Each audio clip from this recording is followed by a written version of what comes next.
the arrival of President Trump and the First Lady Melania Trump to India, and the warm welcome, the handshake, the hearty hug, which has now become a symbol of their friendship. Greetings all around. Prime Minister Narendra Modi introducing the American President Donald Trump to the Chief Minister of Gujarat and other dignitaries present.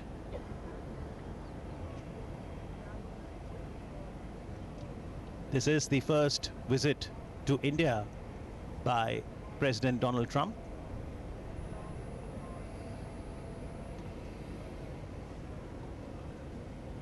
That was a quick greeting with Ivanka Trump and Jared Trump, the daughter and son-in-law of President Trump.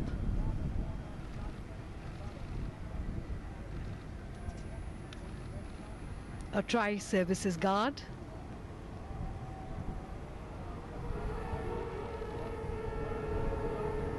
Honoring the arrival of the President and the First Lady. And the traditional welcome of Gujarat, the folk dances that are so colorful, so warm and so welcoming.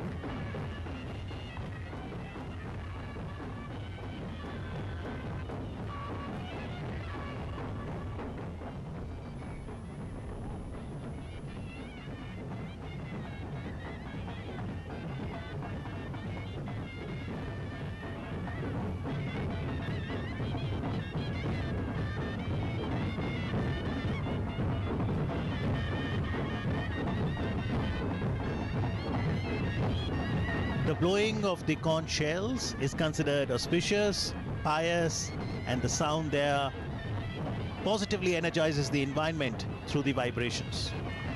There is such a festive air here.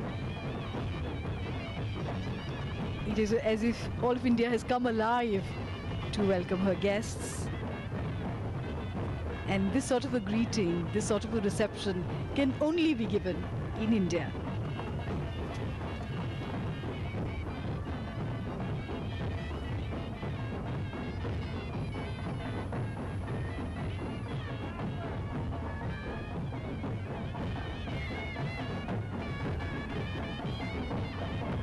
And after being greeted here at the Sardar Vallabhbhai Patel International Airport,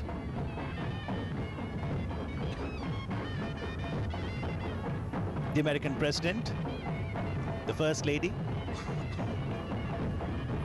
will now proceed towards Sabarmati Ashram. But what will await them on the route, Jasleen, is also going to be fantastic.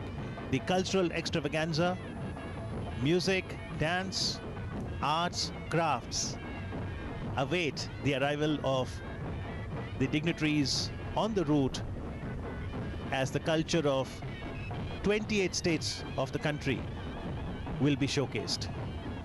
So on this short route, President Trump and the First Lady will experience the sights, the sounds, the colors, the culture of all of India on this short journey.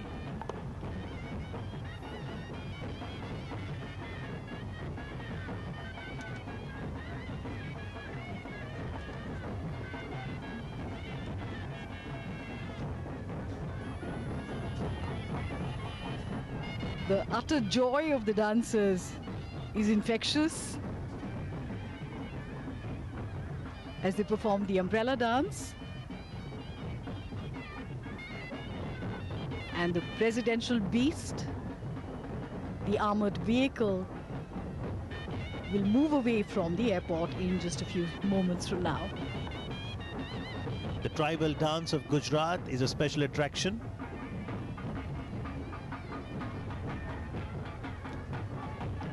conservation and preservation of the rich culture is so very necessary. The sheer diversity is spectacular. In the background, what you also saw was a glimpse of Goff dance, which is known as ribbon dance, where the dancers will hold on to a cord and they will make an intricate braid at the end of first set of movements, where it all gets mixed up. But then in the next set of movements, when the dancers move, the braid gets unrevealed and all the cords are loose and single once again. Completely majestic. We see the presidential cavalcade moving out of the airport, as also the cavalcade of the Prime Minister of India, Shri Narendra Modi.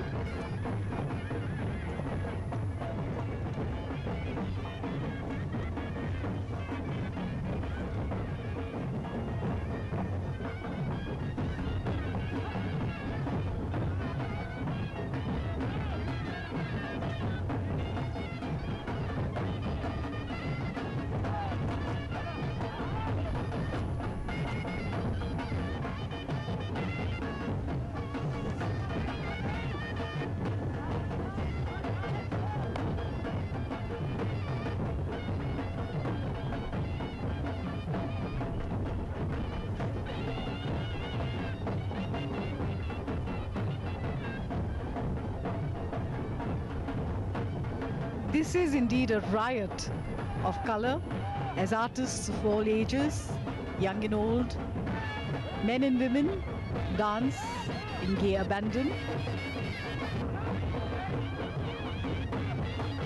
And these are 7 or 9 pots that they balance on their heads, which is quite a feat.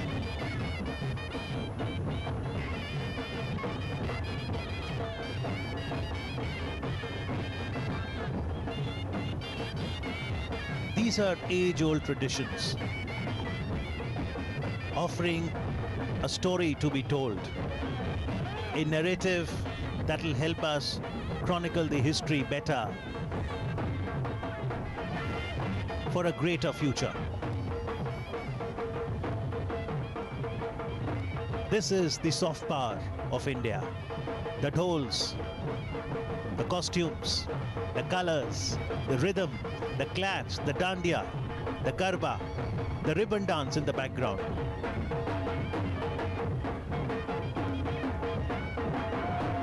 In India, we have a dance for every occasion, and ours is a country of festivals. So there is a festival every few days in India to celebrate the seasons, to celebrate the change of seasons, to celebrate the advent of the new season, because they are all connected with nature, and as nature changes slowly through the year, so do our folk dances, and we celebrate nature in all its glory.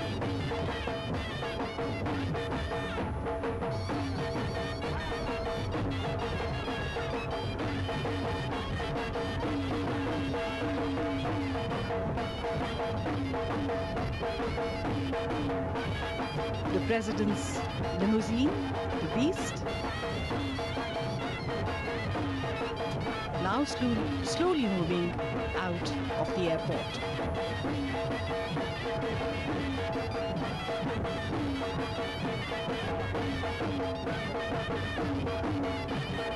That's the Goff dance, also known as ribbon dance.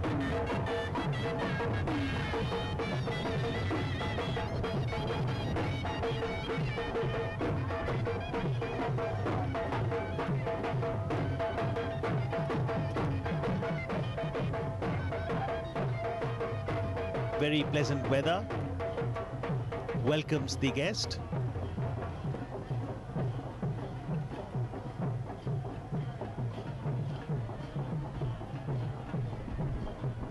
President Trump has come to India on a whirlwind tour of 36 hours, and India has decided to make every moment count, because there are different kinds of activities that have been planned out for him. After Ahmedabad, he will be visiting Agra, where he and his wife will see the Taj, the symbol of love, at sunset. And of course, tomorrow there will be a formal reception at Rashtrapati Bhavan.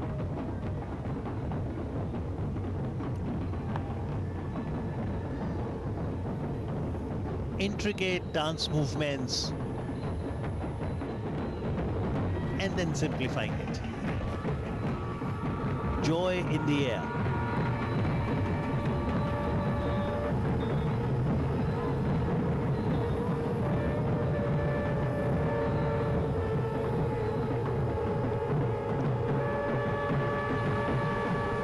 This visit of the American president to India will go a long way in strengthening our geostrategic ties.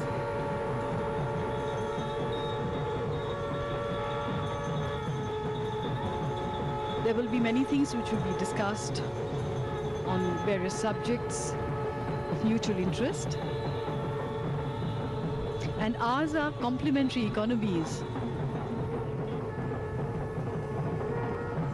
So the road for the future will definitely be laid during this visit.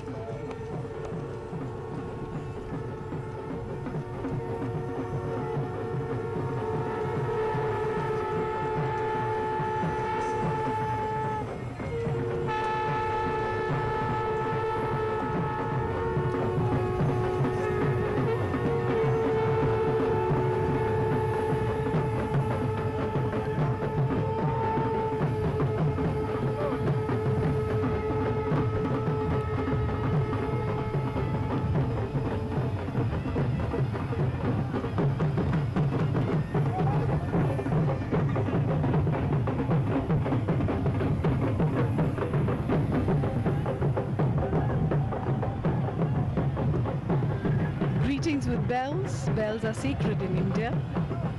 And of course, waves and cheers.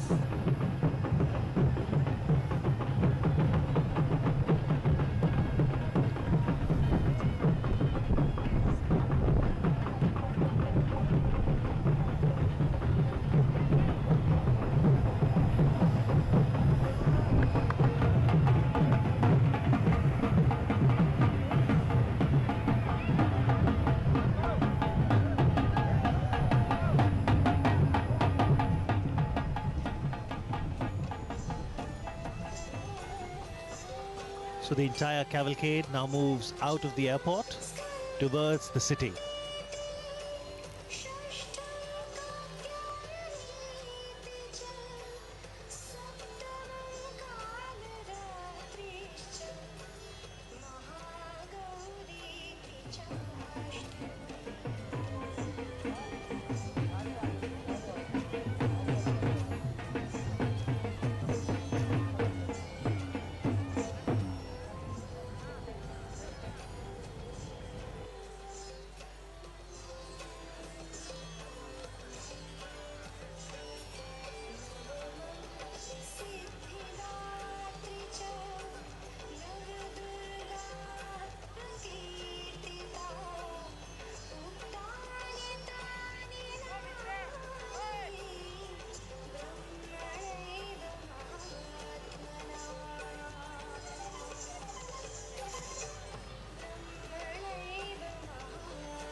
And after receiving the grand welcome at the Ahmedabad International Airport, US President Donald Trump, First Lady Melania Trump, Prime Minister Narendra Modi, and other dignitaries are now participating in a roadshow. Well, this has been the most awaited and much discussed event of this visit. when the president of world's most powerful democracy and prime minister of world's largest democracy shares the bond of friendship. This is approximately a 22-kilometer long roadshow and perhaps the longest roadshow ever held in the city for visiting dignitary. Well, the first stop of the roadshow is Sabarmati Ashram, and then it will move towards the world's biggest cricket stadium, Motera.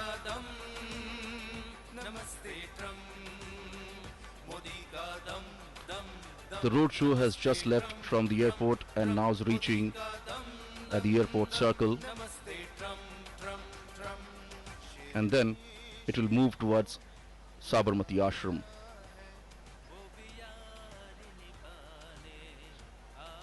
The roadshow is now moving from the heart of the city, touching some of the important destinations. This is the airport circle now, where the cavalcade is moving towards Sabarmati Ashram.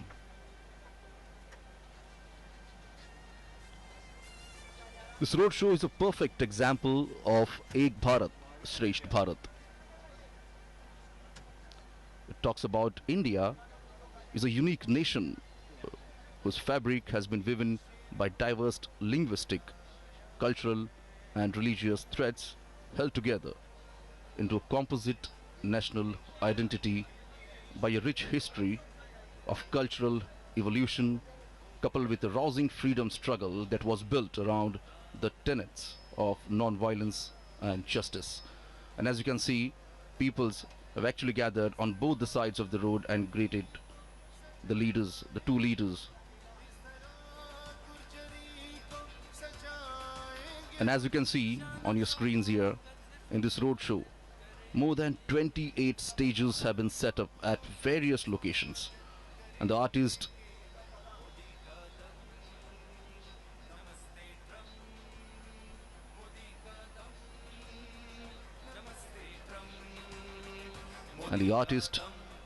dressed in traditional attire, as you can see, presenting folk dances, music and yoga poses.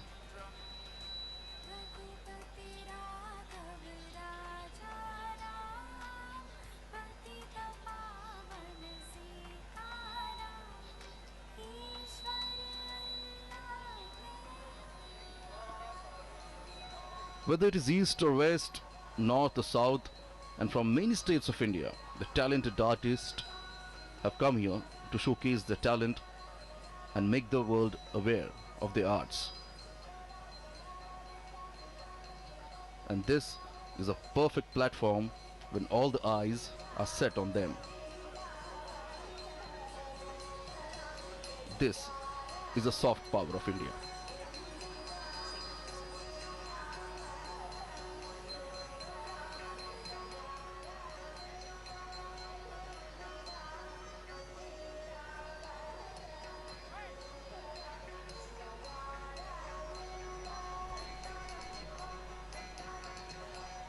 The cavalcade has now reached to the cantonment area.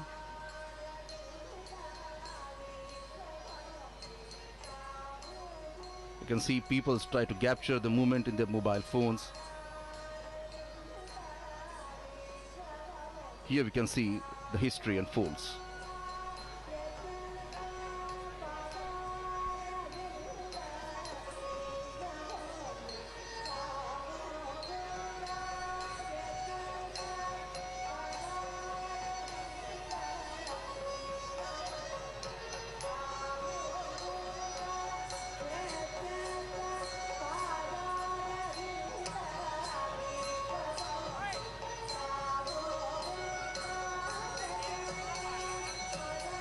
Different states from the country are presenting the traditional dance forms en route the roadshow.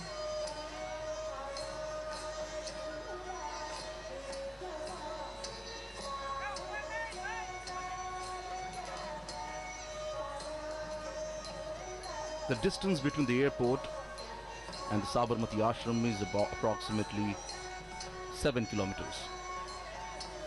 And as you can see, the cavalcade is now moving towards Sabarmati Ashram, have already crossed the cantonment area.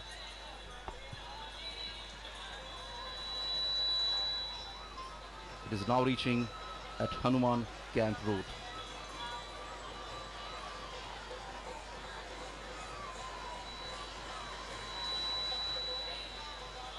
So as we're talking about the cultural performance, you can see the artists performing on the stage here. For example,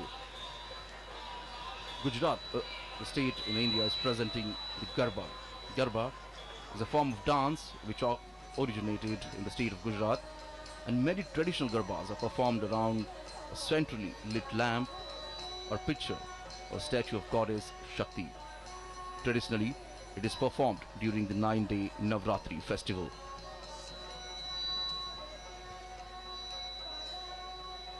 The city of Ahmedabad wore a festive look today. And indeed, people looks quite happy.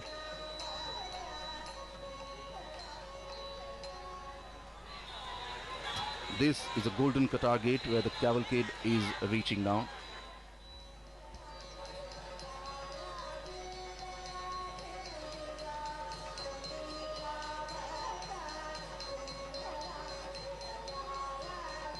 There are approximately 28 states who will be performing and presenting the different style of art, the dance.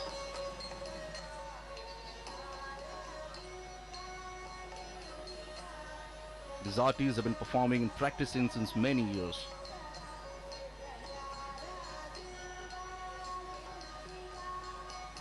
And as we say earlier, this is a perfect platform to showcase their talent, as all the eyes are set on them.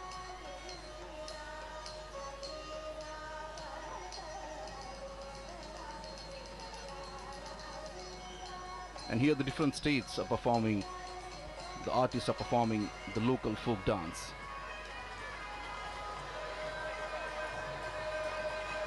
The idea of sustained and structured connect between denizens of different regions was mooted by Prime Minister Narendra Modi.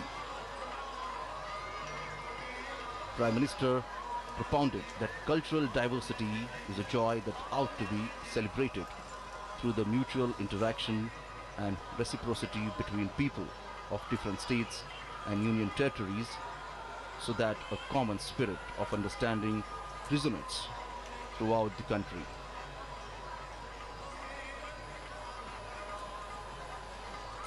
And now the cavalcade is reaching at the Sabarmati riverfront road. And from here, it's just 3 to 4 kilometers. The cavalcade will reach to its first destination, that is Gandhi Ashram.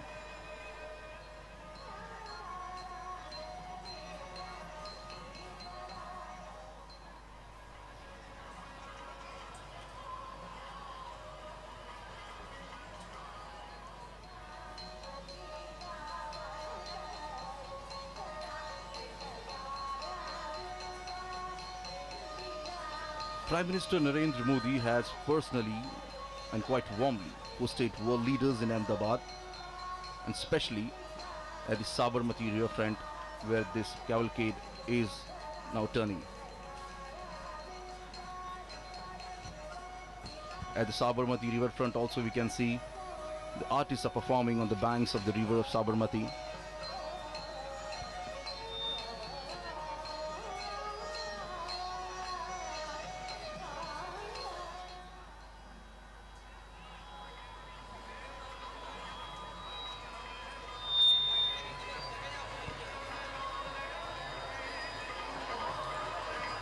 So I was telling, Prime Minister Narendra Modi has personally quite warmly hosted world leaders in Ahmedabad, including Chinese President Xi Jinping, Japan's Prime Minister Shinzo Abe, and Israel's Prime Minister Benjamin Netanyahu.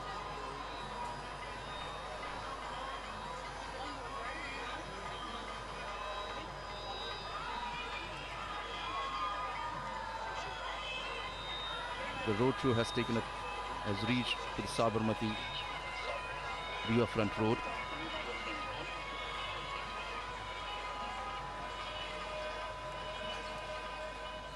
And as you can see, people are lined up here on both the sides of the road. You can see the flags of the United States of America and India.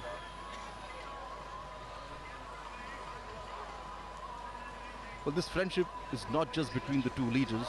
Here we can see a friendship between two countries.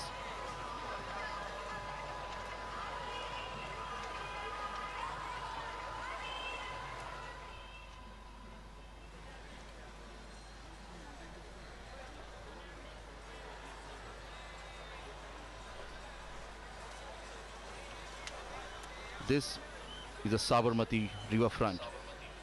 This is the dream project of Prime Minister Narendra Modi. The project was long pending, but when Prime Minister Narendra Modi became Chief Minister of Gujarat, he took the project on a mission mode. And this long pending project was completed in just few years. This project has become a successful affair, as now many states developing the riverfront in their cities like this. Prominent leaders like Japan and Israel, Prime Ministers also visited the riverfront and got surprised to see it.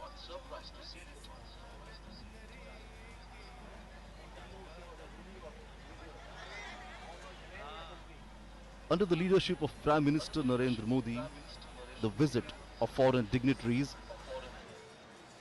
was not just confined to national capital Delhi, but was taken to other states of India. So therefore, we saw Portugal President visiting Mumbai for Indian-Portugal Business Forum, China's President Xi Jinping visiting Mahabalipuram, Tamil Nadu, French President Emmanuel Macron and Japan's Prime Minister Shinzo Abe visiting Varanasi and Mirzapur in Uttar Pradesh, and now we can see US President visiting Ahmedabad, Agra and Delhi.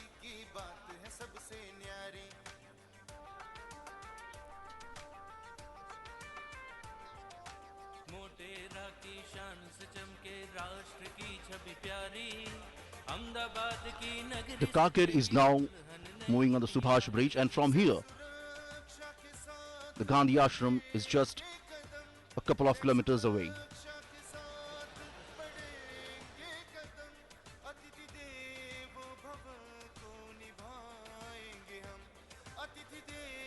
On both the sides of the road we can see big hoardings and posters being displayed of both the leaders here.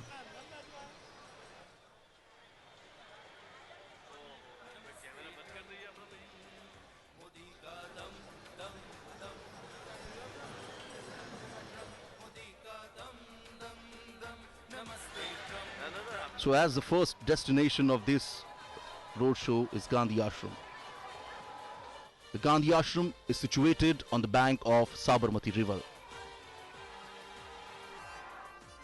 The Sabarmati Ashram was home to Mahatma Gandhiji from 1917 until 1930 and served as one of the main center of the Indian freedom struggle.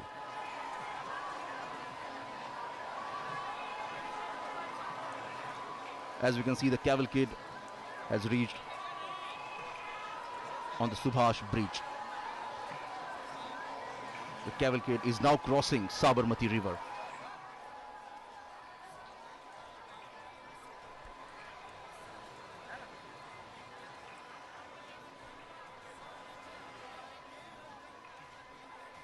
The ashram originally called Satyagraha Ashram, reflecting the movement towards passive resistance launched by Mahatma Gandhiji.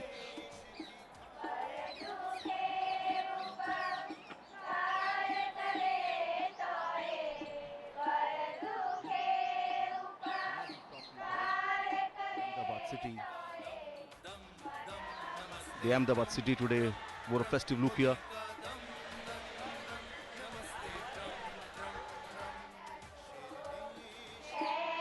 So the cavalcade of President Donald Trump and Prime Minister Narendra Modi has now arrived at Sabarmati Ashram, and en route we did see that the distinguished guests were greeted by tens of thousands of people and artists showcasing art from different states and union territories. The beautiful Sabarmati river, and on the banks of it, Sabarmati Ashram, and this is the place which is called Hriday Kunj, where Gandhiji lived for nearly 13 years. Honorable Prime Minister Narendra Modi being welcomed at Sabarmati Ashram.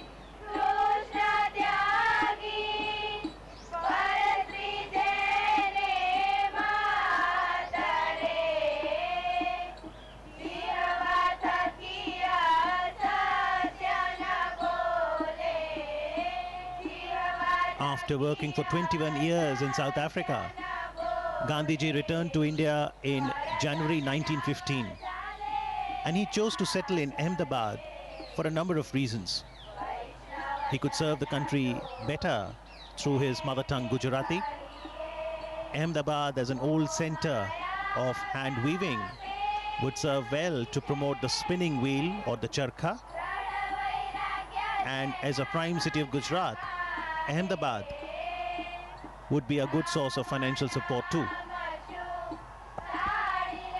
Gandhiji never visited America, but he had a deep connect with people. Martin Luther King was inspired by Gandhiji's philosophy of truth and non-violence as powerful tools during the civil rights movement in America. He said, when I go to other countries, I go as a tourist, but when I come to India, I come as a pilgrim. And this is the entrance to the Sabarmati Ashram.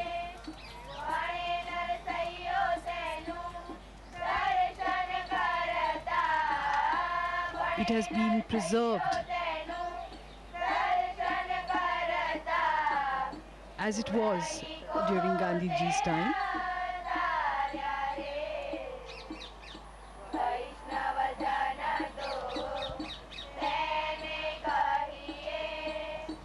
Prime Minister Shri Narendra Modi ji will receive President Donald Trump and the First Lady Melania Trump.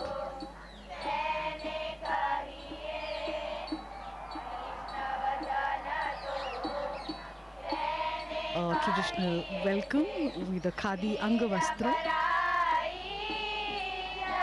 or a stole. The significance being explained here to the President and the First Lady.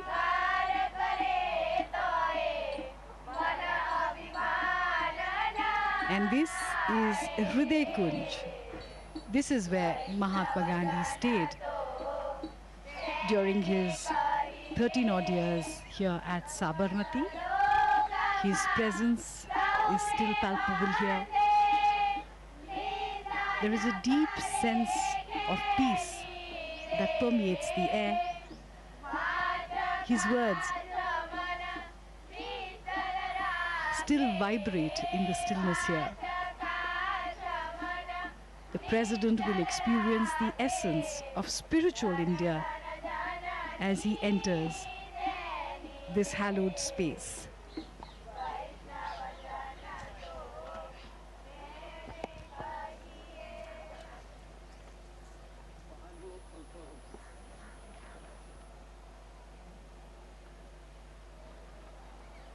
President Donald Trump and Prime Minister Modi garlanding the photo of Mahatma Gandhi ji there, and we do see a prayer written downstairs.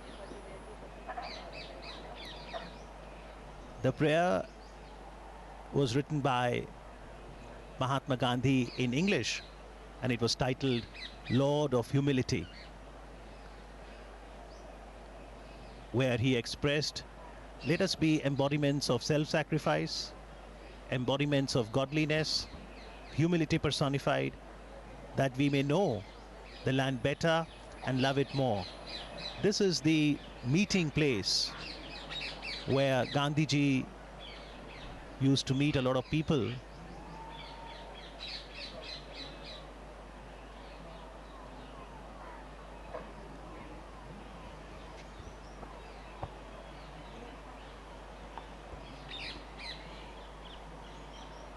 Interestingly, although Gandhiji lived here for 13 years, he didn't have a room to himself. He spent most of his time in this veranda, spinning the charkha, or the spinning wheel, as we can see in the visuals. And that little room on the left was his study, where he wrote letters every day to people all across India who were connected with the freedom movement, and people from all across the world who wrote to him. This is also where he met the leaders of the freedom movement and international guests. This is where various decisions regarding India's freedom struggle were taken.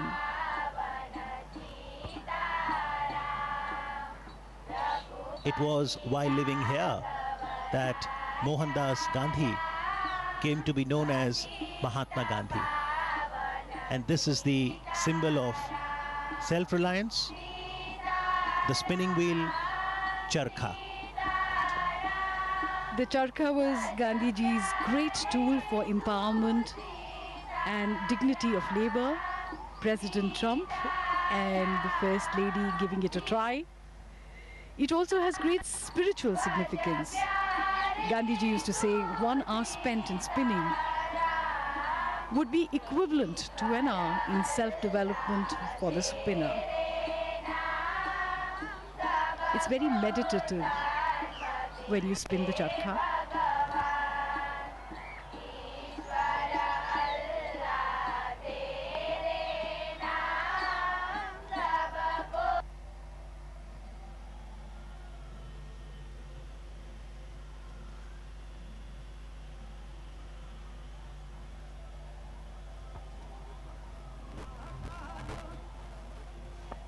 In the meanwhile, Motera Stadium is abuzz with excitement.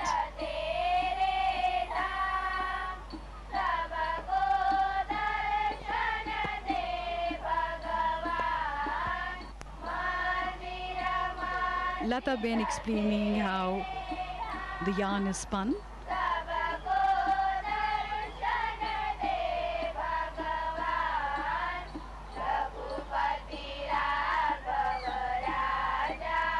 For most people, trying the charkha for the first time can be a little unnerving, but once you get used to it, you understand what Gandhiji meant when he called it the physical embodiment of his constructive program as a representation of Swadeshi, self-sufficiency, and at the same time, interdependence, because the wheel is at the center of a network of cotton growers, carders, weavers, distributors, and users. It also embodied the dignity of labor, equality, unity, as all volunteers were to spin each day, and finally independence was achieved.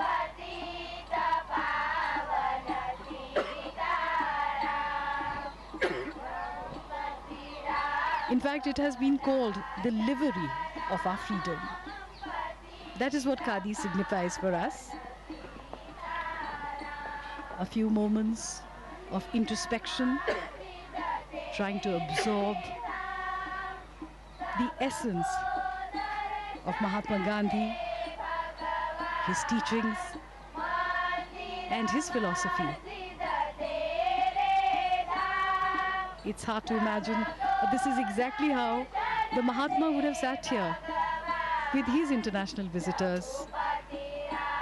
He too had a great sense of humor.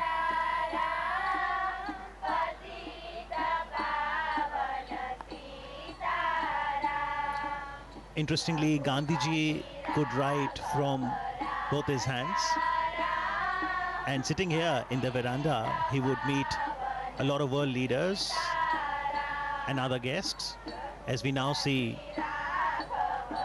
the special visitor today, the American President, Donald Trump, now penning his thoughts in the visitor's book.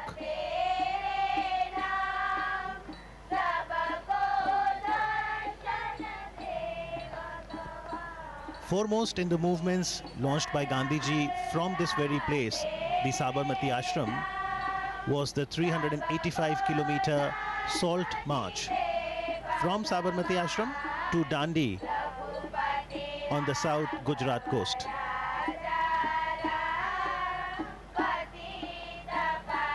Interestingly, Gandhi Smarak Sangrahalaya, Sabarmati, is open on all days of the year, from 8:30 in the morning till 6:30 in the evening. Daily about 2,000 to 3,000 footfalls, and on a holiday, Sunday, weekend, that increases to about 5,000 footfalls.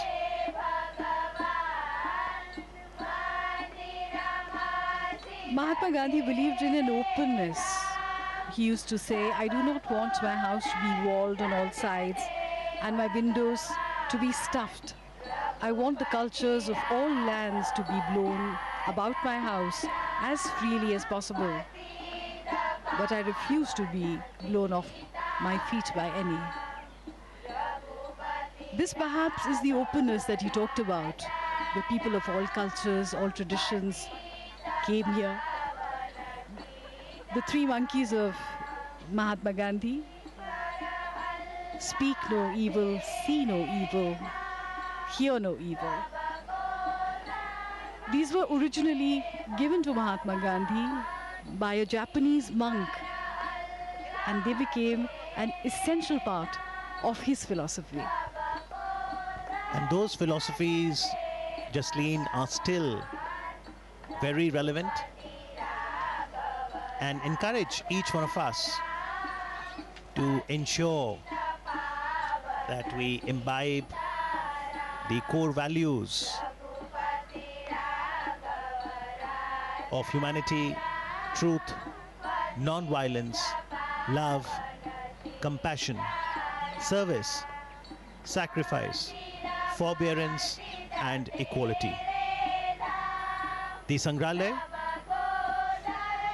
the museum, consists of a gallery that is titled My Life is My Message. And it consists of paintings, photo enlargements of some of the vivid events of Gandhiji's life, his quotations, letters, other relics. There's a library too. And Prime Minister Narendra Modi encourages one and all, especially the youth, to understand Gandhiji, his philosophy, connect with history. There's the archives that ensures collection, preservation, and display of Gandhiji's writings, photography, voice records, films, personal belongings. As we now see President Donald Trump interacting with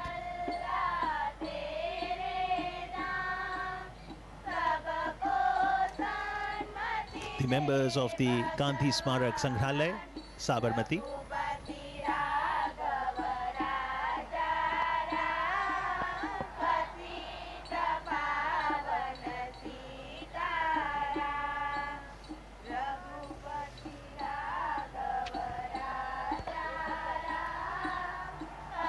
So these were few moments of reflection, of going inwards before moving onwards towards the next leg.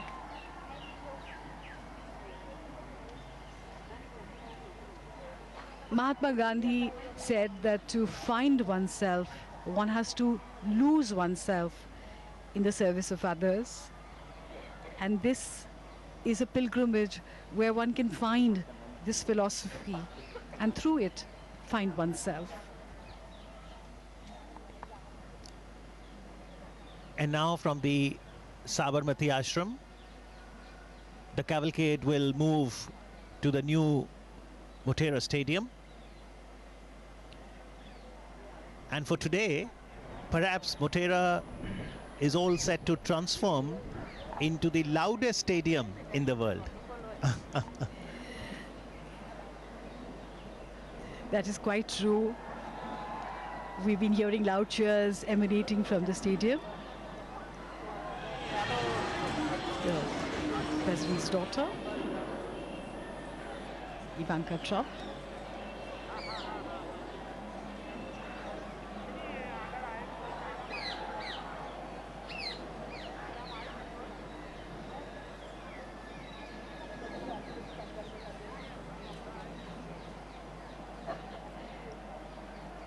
Gandhiji believed in the concept of living in a commune with just the bare necessities, because he said that nature gives you enough for your needs, though not enough for your greed. And this was the ideal living conditions that Gandhiji talked about. The residents here would work for 8 hours a day, and in the morning and evening spend time in meditation and prayer, and prayers from all faiths were recited here.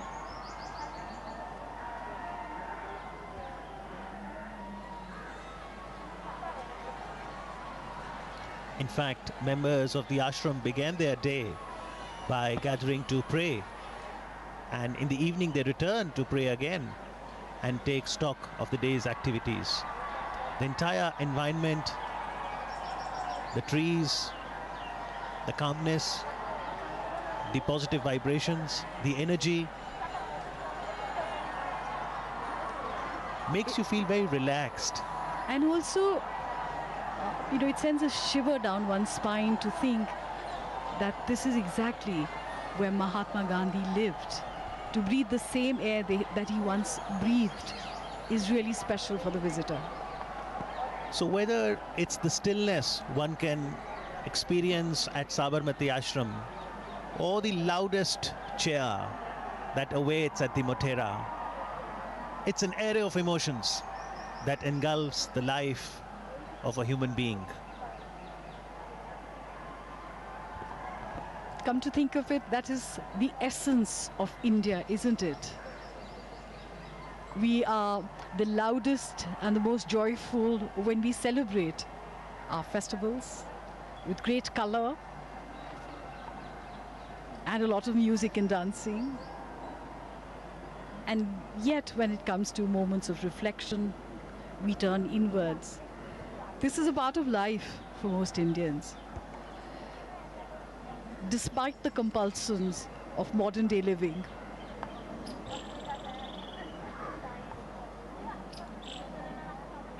The three monkeys.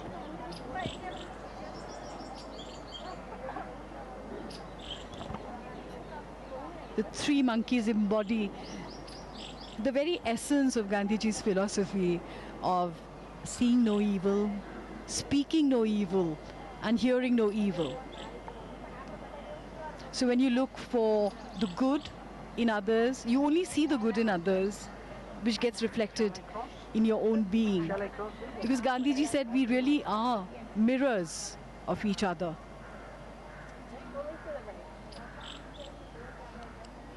Mahatma Gandhi also said that an eye for an eye would eventually turn the world blind. So he talked about compassion, forgiveness, friendship, and understanding with each other.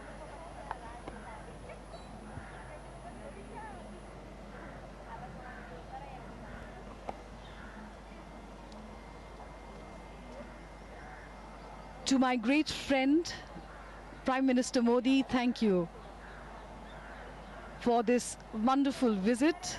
It has been signed by President Donald Trump. Also the First Lady, Melania Trump, has signed there. Exactly. People do usually come here and pen their thoughts in the visitor's book.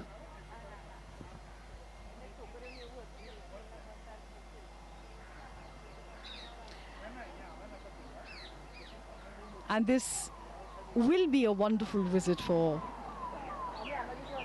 the president and his entourage.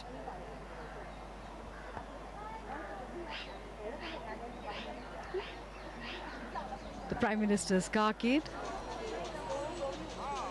moving down the avenues of Ahmedabad, lined with thousands of people who are here to cheer the Prime Minister and his dear friend, the President of America.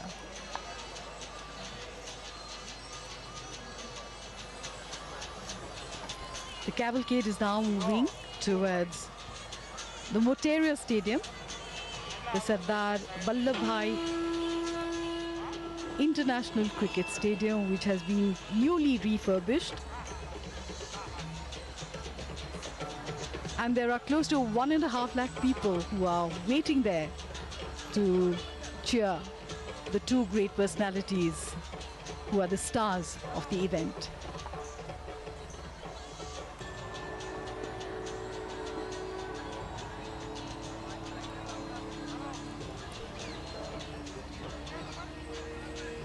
The presidential cavalcade now departing from Sabarmati Ashram.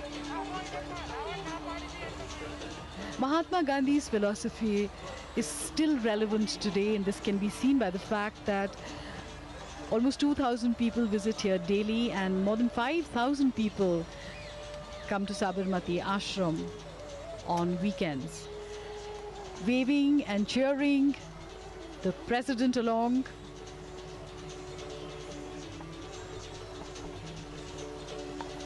The people of Ahmedabad, people of Gujarat are so happy to see him.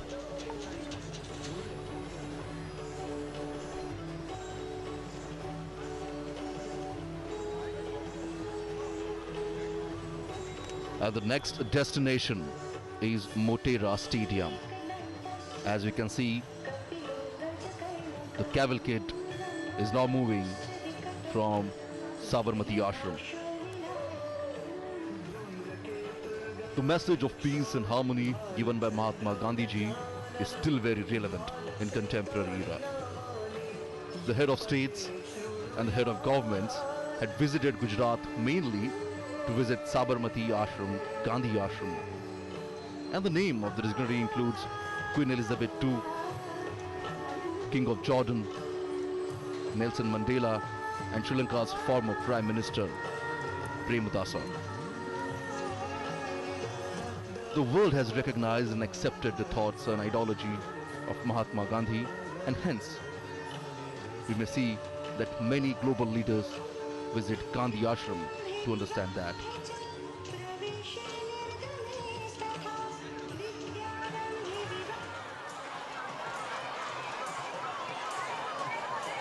Originally, the Gandhi Ashram called the Satyagraha Ashram, reflecting the movement towards passive resistance launched by Mahatma Gandhiji. The ashram became home to ideology that set India free. And as you can see, the cavalcade is now moving towards the Motera Stadium. The cavalcade has crossed the Subhash Bridge.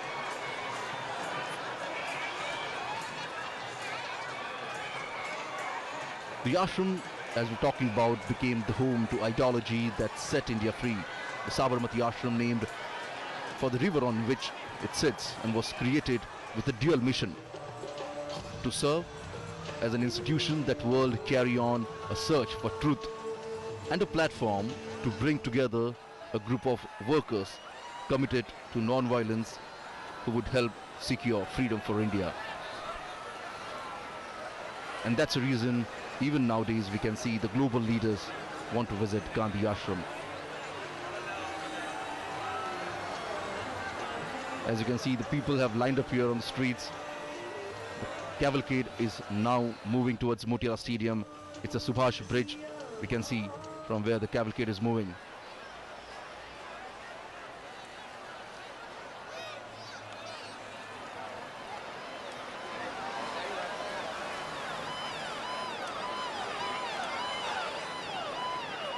And as we told, the next destination is Motera Stadium. where the President and the Prime Minister will participate in Namaste Trump event, which is quite similar to the landmark Howdy Modi event hosted by the Indian American community in honor of Prime Minister Narendra Modi during his visit to Houston in September 2019.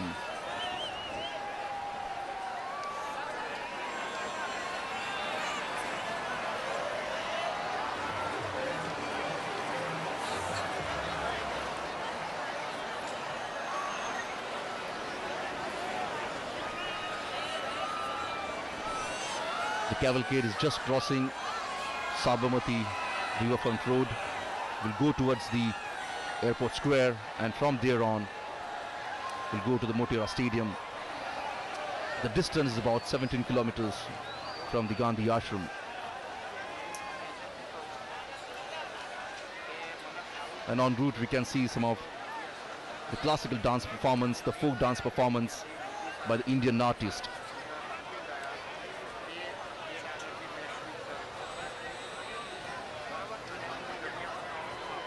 Thousands of people standing on the both sides of the road to have a glimpse of the beloved lover stadium.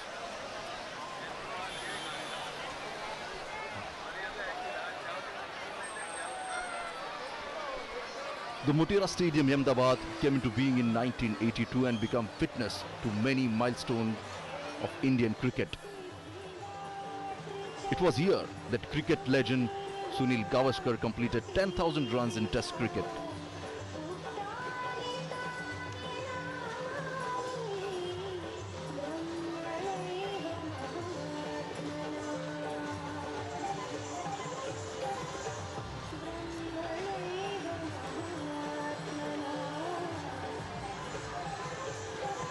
The stadium can accommodate 110,000 people. And as we can see, the cavalcade of Prime Minister is moving towards Motera Stadium.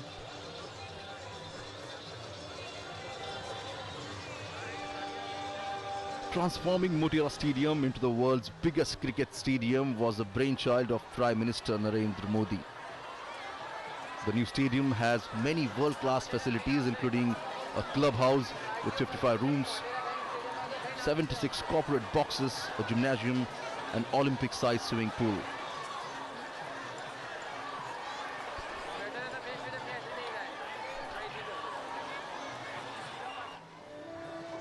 The US President is now moving towards Hanuman Camp.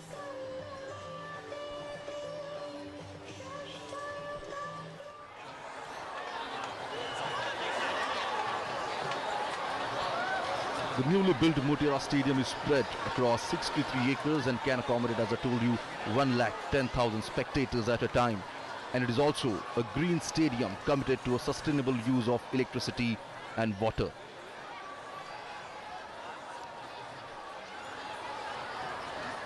Peoples are waving hand as the President carcass moving towards the Motera Stadium.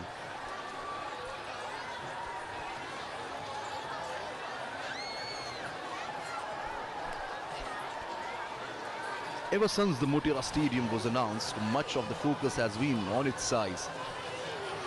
But there are more reasons why this magnificent stadium stands out. This is India's first green-rated cricket stadium, and it has been awarded by Indian Green Building Council a gold rating.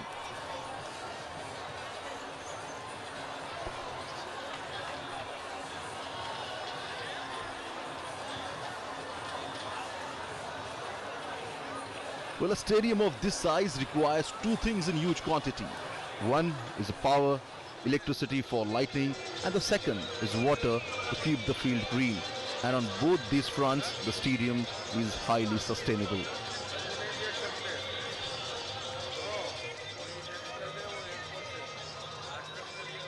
As soon as both the leaders will reach Motera Stadium, we'll see that a huge crowd will be welcoming them.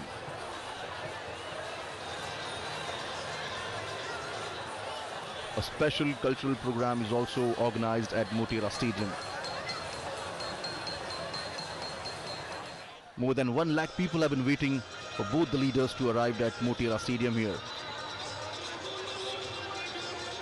and around the same number of crowd you can see outside the stadium on the roadshow route.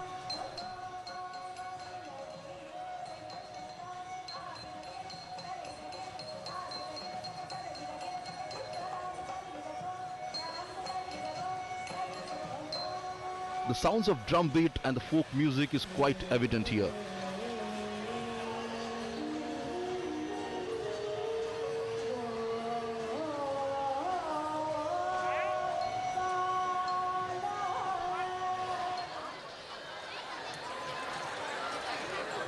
The people carrying flags of India and United States of America. So in spite of scorching heat, we can see the people have lined up here.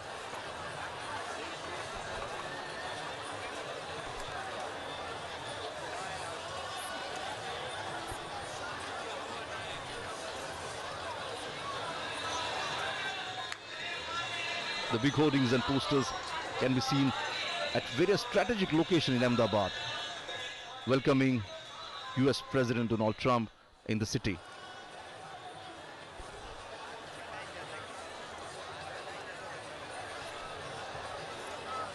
The President cavalcade has now reached the cantonment area, and from onward it will reach to the Motera Stadium via Airport Square. And as you can see, the number of crowd, the people on the roads here.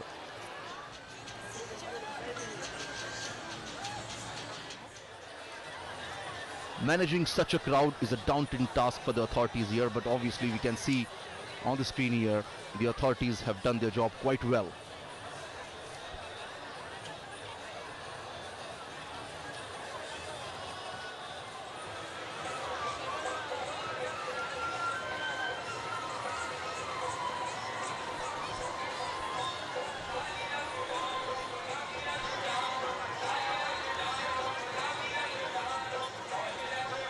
While going towards Motera Stadium, we may see some of the dance performances on both the sides of the road here. A different state, for example, Uttar Pradesh is presenting the Mayur dance. This is a folk dance from the region of Uttar Pradesh. The Mayur dance, or the peacock dance, originates from the legend wherein Lord Krishna appeared in the guise of peacock to dance with its beloved Radha.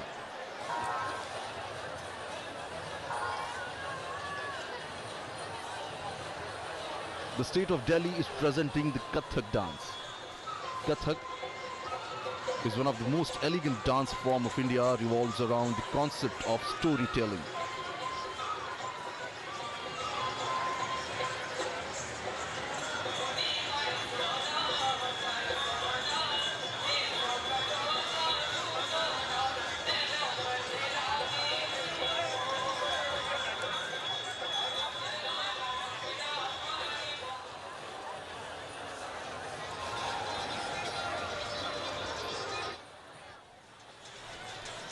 Under the leadership of Prime Minister Narendra Modi, the visit of foreign dignitaries was not just confined to the national capital Delhi but was taken to other states as well.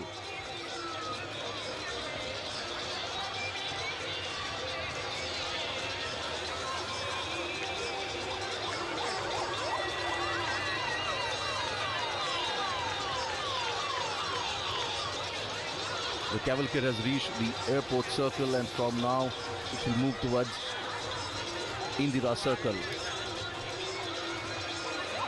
Big hoardings and cutaways placed at a strategic location, as I told you, to welcome President Donald Trump.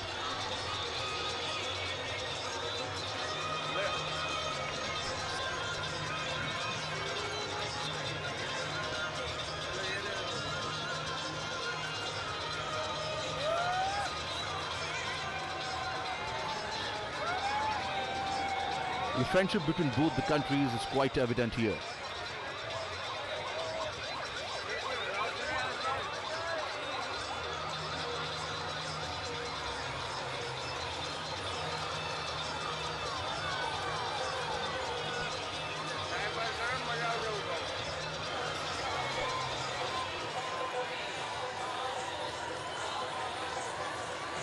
Various dignitaries have already reached Motera Stadium, and now both the leaders will reach soon.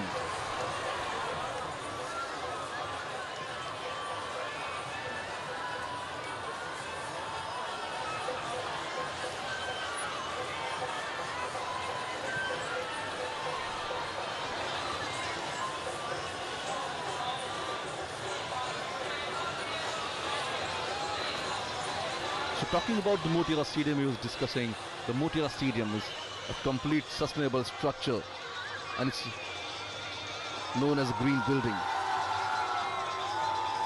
It has got the rainwater harvesting capacity of over 30 lakh litre per day. And tons of construction waste was put to use, not disposed of, at a landfill.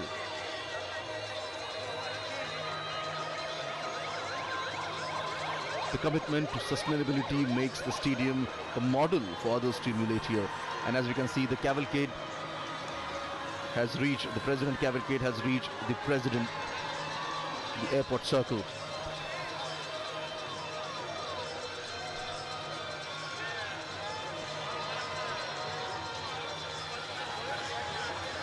US President Donald Trump and First Lady Melania is traveling in a specially modified car for President. The car is also known as the Beast and is considered to be as the safest car across the world.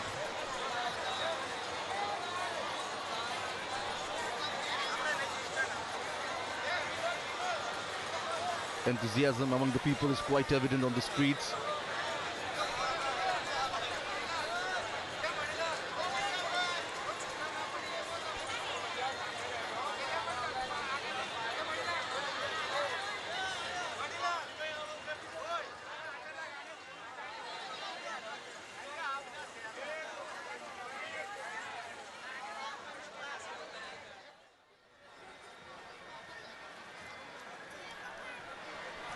Now all the eyes set on both the leaders as what they're going to speak at the Motera Stadium here.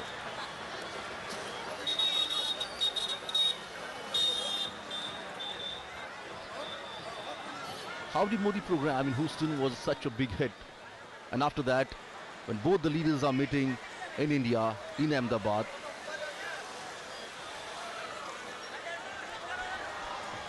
the world is looking at both the leaders here.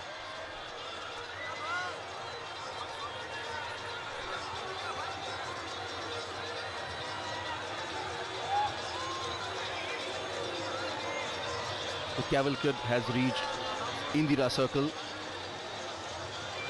Both the leaders have met on various platforms here, on various multilateral meetings and conferences. And each time, both the leaders share a special bond, a bond of friendship.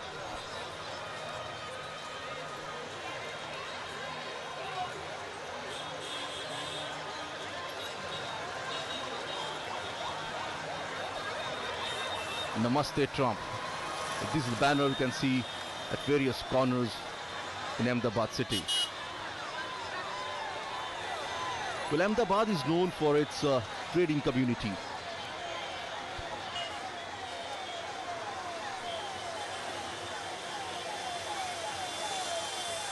And in today's Namaste Trump program, we may see nearly 5,000 to 7,000 businessmen and leaders will join the meeting.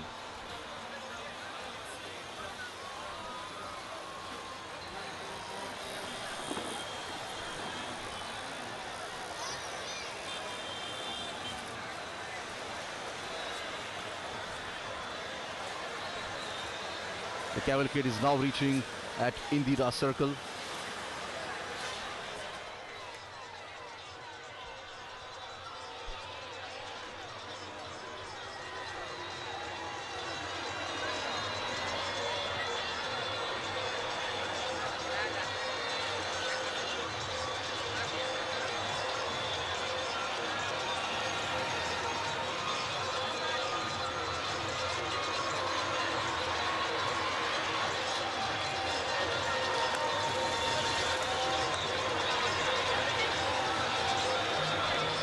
There won't be any formal signing of agreement in Ahmedabad, but obviously, as both the leaders refer themselves as a friend of each other, it will stronger the bond between both the countries here.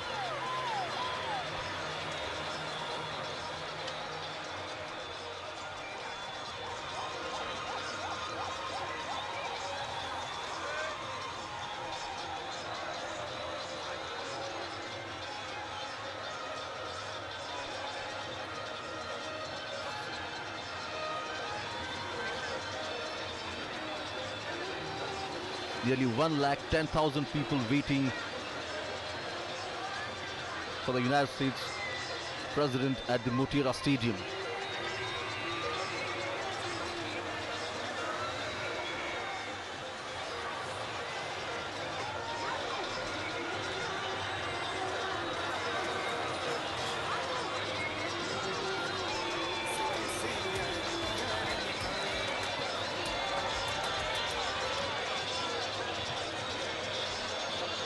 The trade between both the countries actually stands at 10% per annum, and both the countries want to increase it.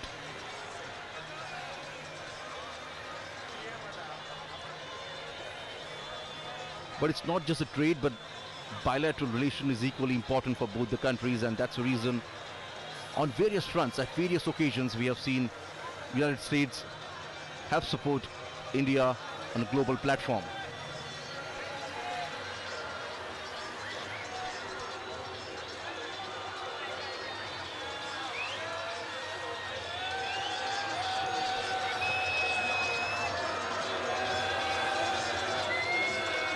The cavalcade is now reaching at Koteshwar Road.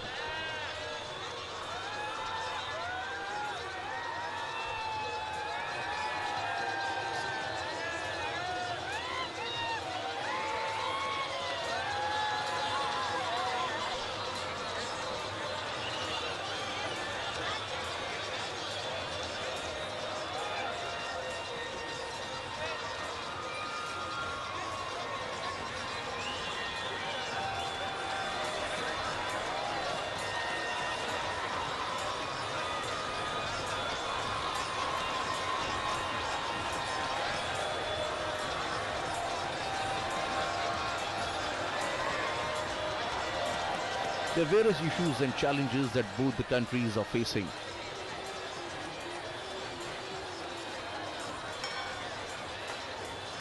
And both these leaders will deliberate upon it and will find a solution.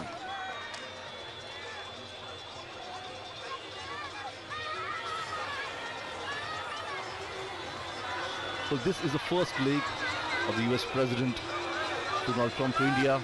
From Ahmedabad, the President will go to Agra and then New Delhi.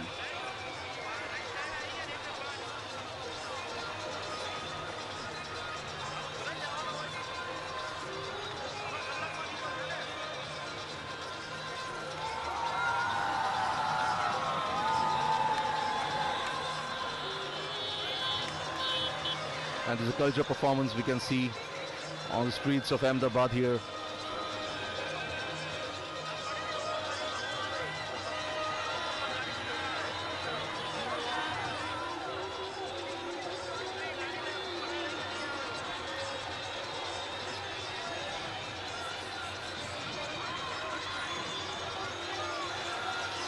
It's quite a visual treat for the foreign dignitaries.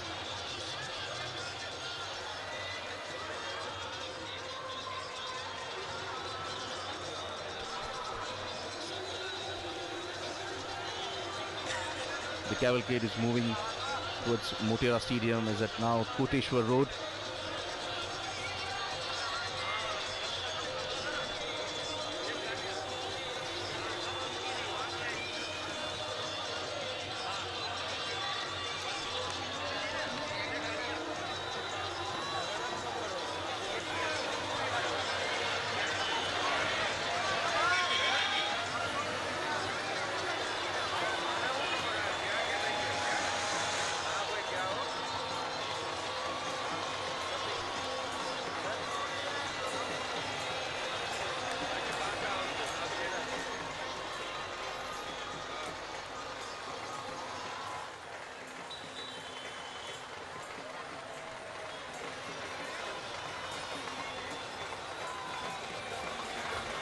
Well, it's another feather in the cap of Ahmedabad city as they hosted US President Donald Trump.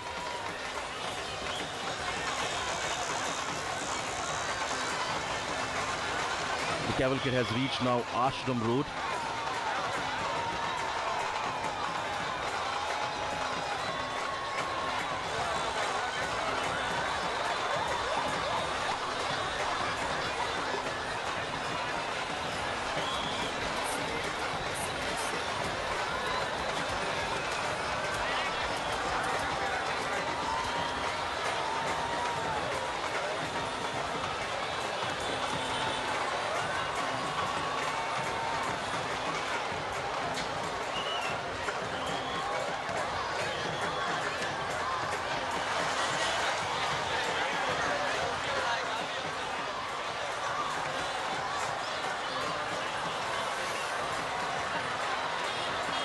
US President Donald Trump is accompanied with the delegates, where the Indian side and the US will have a bilateral talk in Delhi.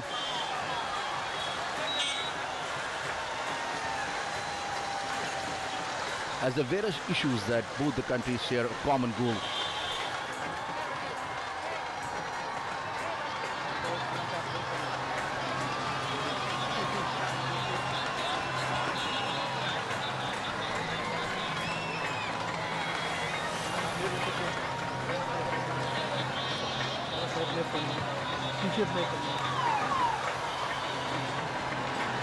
As the terrorism and protectionism are the issues on both the countries are quite vocal about.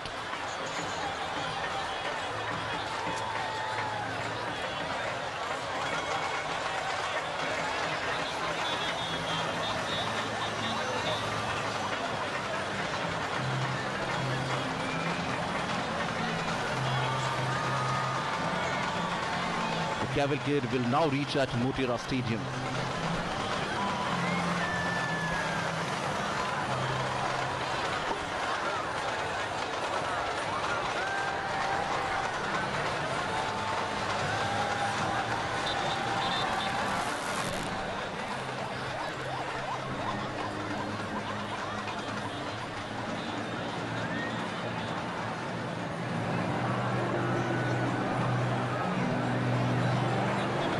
Motera Stadium is considered the world's biggest cricketing stadium and was a brainchild of Prime Minister Narendra Modi. This newly built stadium has world-class facilities, including the corporate boxes, gymnasium, Olympic-sized swimming pool, and many other facilities. It's spread across 63 acres and can accommodate 110,000 spectators at a time.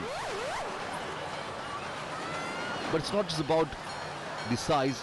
The stadium is also a green, sustainable structure. And here you can see the cavalcade of President is reaching towards Motera Stadium.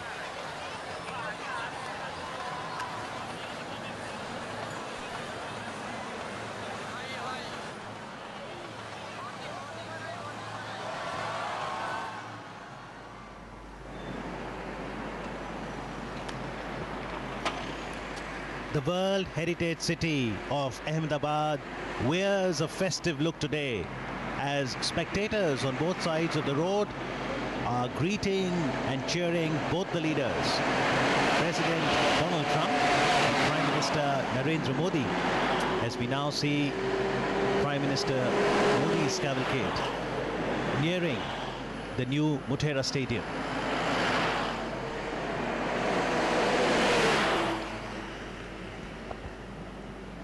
The cavalcade being greeted by the ship of the desert, colorfully caparisoned camels. What a wonderful sight this is. A spectacle of what India is all about.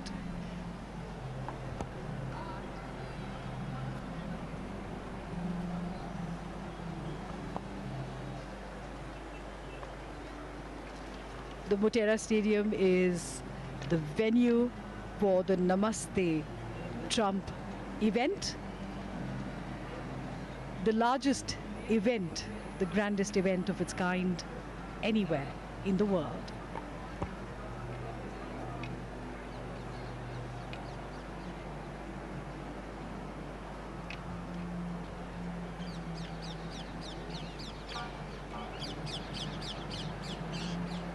Aspiring dreams, inspiring future.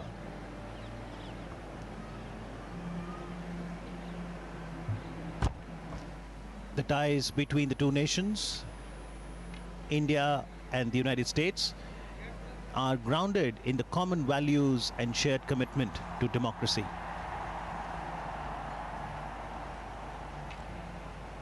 The roar from the Motera Stadium continues to grow and build up in anticipation of both the global leaders arriving within the Motera Stadium in moments from now.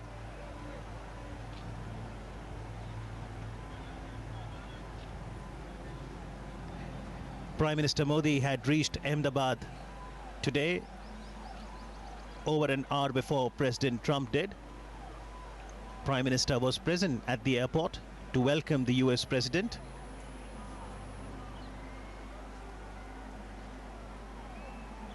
He greeted him with a hug. And in response, we did see that in the visitor's diary, President Trump wrote, "Thank you, my friend, for this wonderful experience."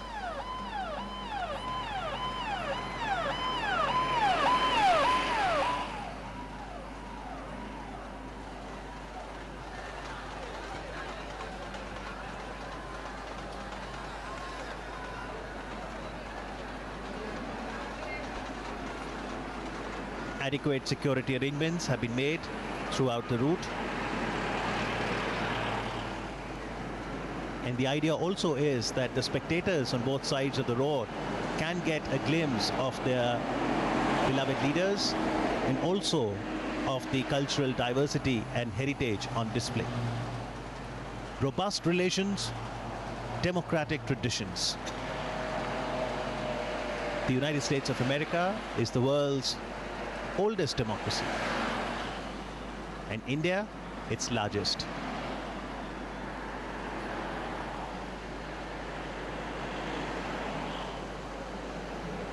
Absolutely in sync, the majestic camels.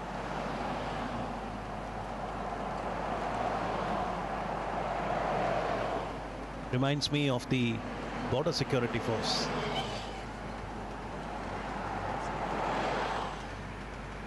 It's almost become a symbol of them.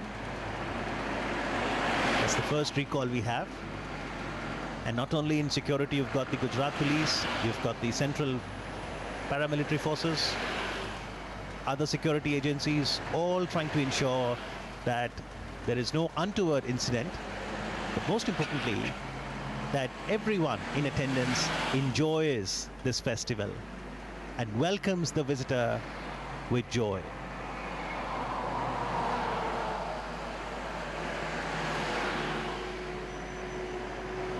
The Motera Stadium was established in 1982, and a lot of records also have happened at the stadium. Sunil Gavaskar completed 10,000 runs in Test cricket in 86-87.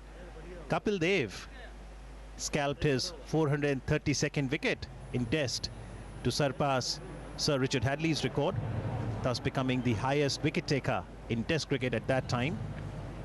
And Jasleen 2011 World Cup, which India won. En route in the quarterfinals, we played the all-important match against the Aussies on the Motera ground. And what a spectacle that was. What a memory. Sachin Tendulkar. Can you name any ground on which Sachin does not have a record? I don't think there is any such ground in the world. But at the moment, this ground, this stadium, chock-a-block with people from all across Gujarat and indeed across the country.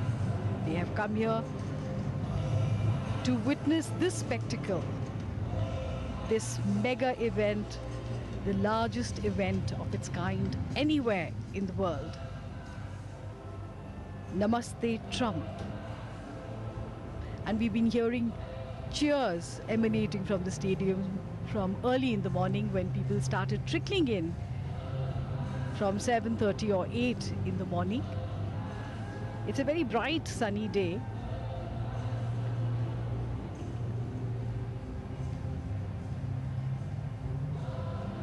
But the enthusiasm of the people to be part of history. These are great moments in histories of nations, and these are people from across the 33 districts of Gujarat. And the canopy that you see there, it's a specialized 30-meter wide roof canopy over the entire stadium. People might have come since morning but their joy, energy is only increasing with time.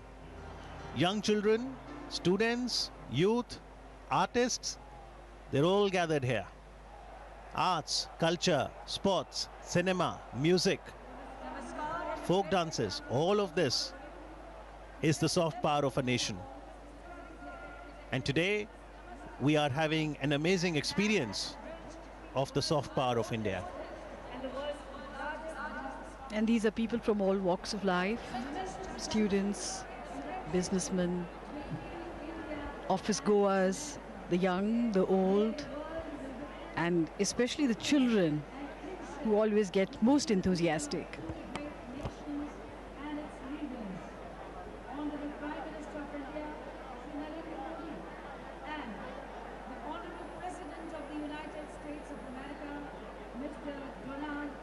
Let's see this video and know more about how both the world leaders, President Trump and Prime Minister Modi, are so popular in social media and especially on Twitter.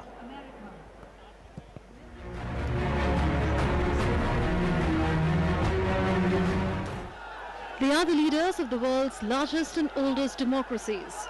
They draw enormous crowds at their rallies and other public events.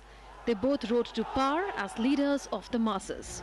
And they will have a lot to talk about when President Donald Trump visits India for the first time. Trade, strategic ties, security, defense deals and enhancing people-to-people connect are just a few topics on the agenda.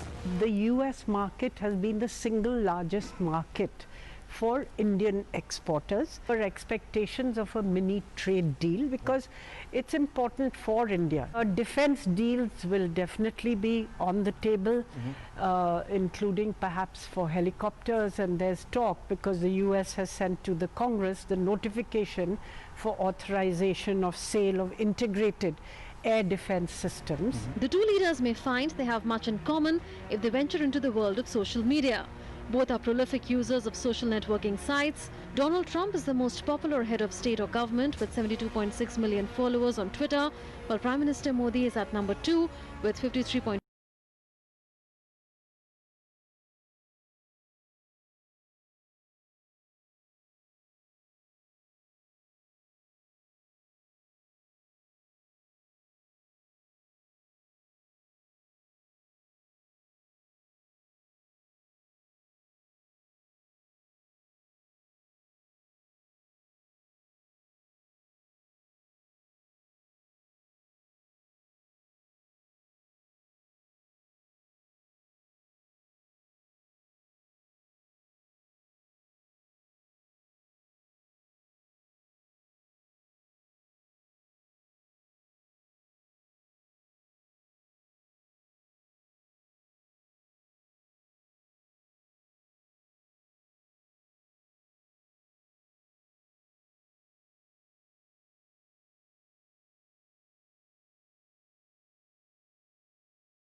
Indian diaspora in the US comprises close to 4 million people. More than 90,000 of these live and work in the Silicon Valley and account for every sixth startup in America. Enterprises started by Indians in America represent some of the most successful startups in the world. Companies started by Indian founders in the Valley account for $235 billion in market value. President Trump's visit to India is a great opportunity to strengthen relations between India and the Silicon Valley to pave the way for exponential growth in this area. The India-US partnership will be focusing on 4 key objectives, that is peace and prosperity in the Indian Ocean, counter-terrorism, free and fair trade, and energy. And there is a lot of energy here today at the Motera Stadium. Who knows which of these people will be future CEOs of great IT brands that emanate from the US. Or sports persons, because we are here at the world's largest cricket stadium, and Sourav Ganguly, former India captain and BCCI president, is in attendance here at the new Motera Stadium. Absolutely electric atmosphere at New Motera as people gathered here are eagerly waiting to welcome President Donald Trump and Prime Minister Narendra Modi, wearing their white hats that says Namaste Trump. And Namaste Trump indeed. President Trump's maiden visit to India begins here in Ahmedabad. A very special honor for the people of Ahmedabad and Gujarat. So far, Prime Minister Narendra Modi received the first family at the Ahmedabad airport. A cultural reception was given to the visiting dignitaries at the Sardar Vallabhbhai Patel International Airport. They then moved towards Sabarmati Ashram. En route, there was the Mega India Roadshow that showcased the cultural rich heritage of this great nation, India. At the Sabarmati Ashram, the US President, the First Lady, revisited the ideals and values of Mahatma Gandhi. And now, Ivanka Trump, senior advisor, Trump administration, and daughter of the American President Donald Trump, arriving at the new Motera Stadium to loud cheers from the spectators. She was here to attend the Global Entrepreneurship Summit in Hyderabad in November 2017.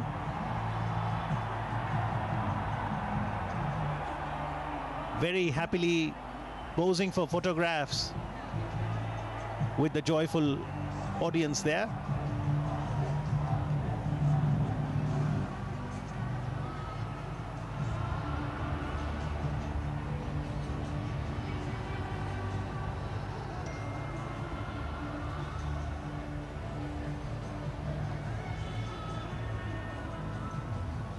For those wondering what is Sachin's record here at the Motera, well, Sachin Tendulkar became the first ever cricketer to score 18,000 runs in one-day cricket in a match against Australia during the 2011 Cricket World Cup. Stronger friendship, brighter future. Indeed it is. The bilateral relations between the two countries, India and the United States, have arrived at unprecedented levels of convergence.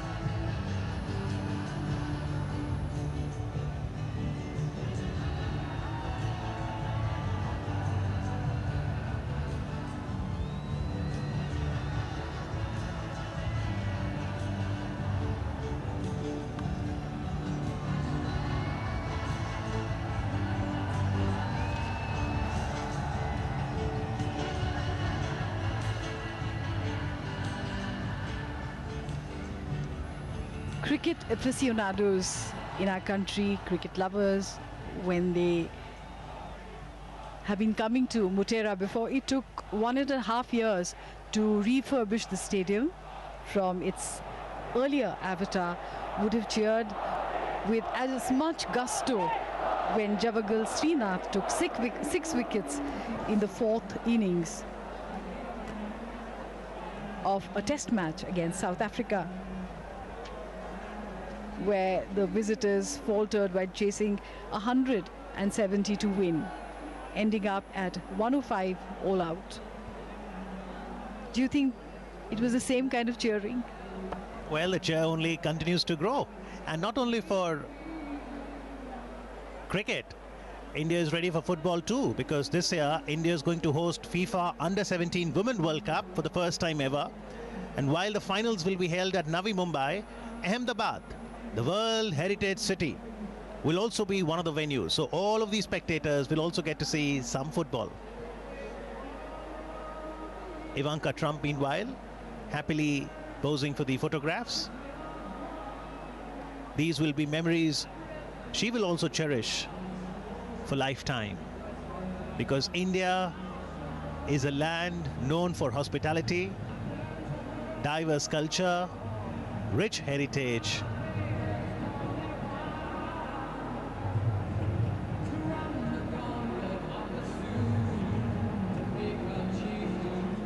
And in today's day and age, with the largest number of cell phone users which are being used here to their full power, everyone trying to take selfies or photographs to capture these moments for posterity.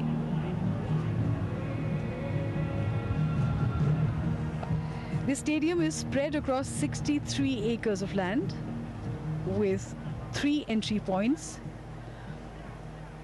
It has 75 corporate boxes, each with a capacity of 25 people, an Olympic-sized swimming pool.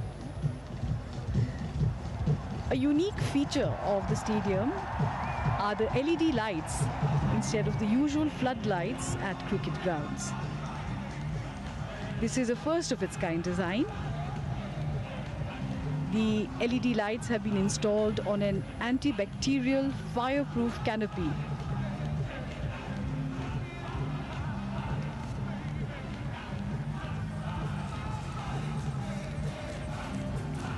Any moment is a good moment to break into cheering and dance. Well, one of the other hallmarks of the new Motera Stadium is the Hall of Fame. So if you're an avid cricket lover, a beautiful museum with very nice photographs showcasing India's triumph at the 2011 World Cup, 1983 World Cup, all the cricketers who went on to serve the country with great distinction, bats with their signatures, memorabilia, all of them at Hall of Fame.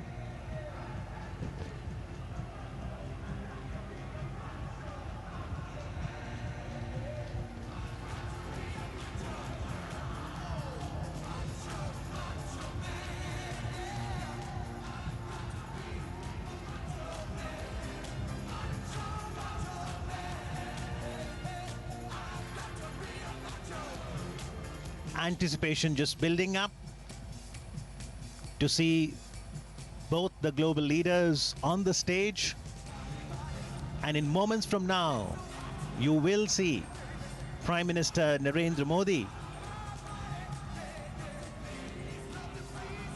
exiting from the left side of the southern gate, and the President of the United States of America and the First Lady from the right side.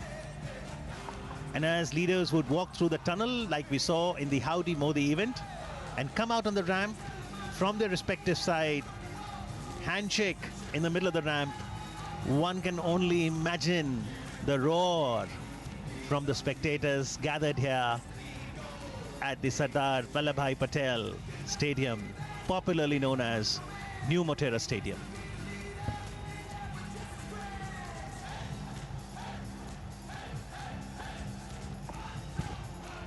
And Amit, no matter what the occasion, whether formal, informal, or in events like this, when you see the national tricolor being waved, it swells the heart with pride, doesn't it?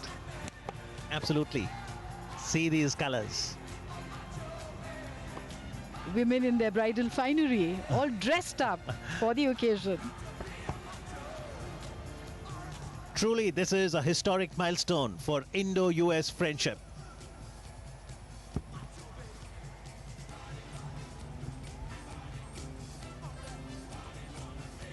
The President of the USA will address the audience here. They are very keen to hear the American President Donald Trump, also Prime Minister Narendra Modi.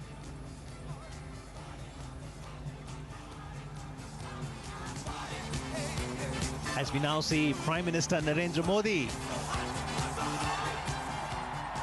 being welcomed by a loud cheer, and President Donald Trump shaking hands, a warm hug, symbolizing the great Indo-American friendship.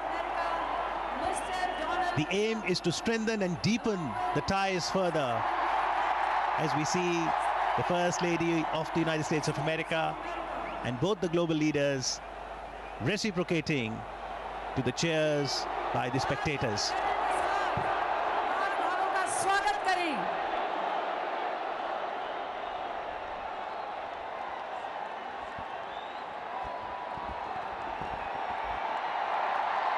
एक ऐतिहासिक घटना आज मोटेरा के इस विशाल stadium में जिसके साक्षी हम बने हैं। मैत्री का ये संदेश आज विश्व भर को प्राप्त हुआ है। हमारा सौभाग्य कि आज इस क्षण के हम साक्षी हैं। जोरदार तालियों से आइए इस घटना का स्वागत करें। Let us welcome this moment of goodwill and kinship.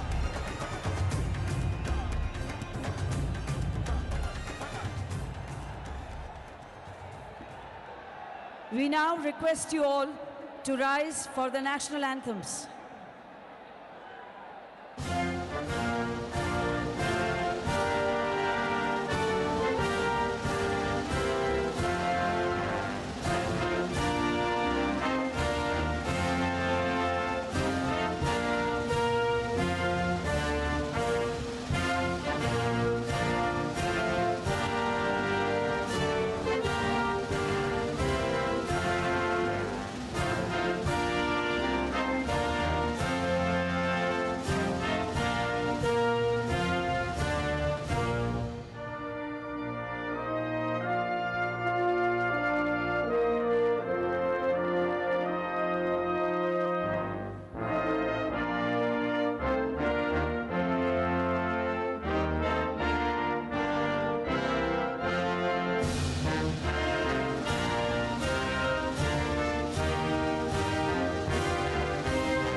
We now invite the dynamic, dedicated and determined architect of New India, Honorable Prime Minister Shri Narendra Modi, for his welcome remarks.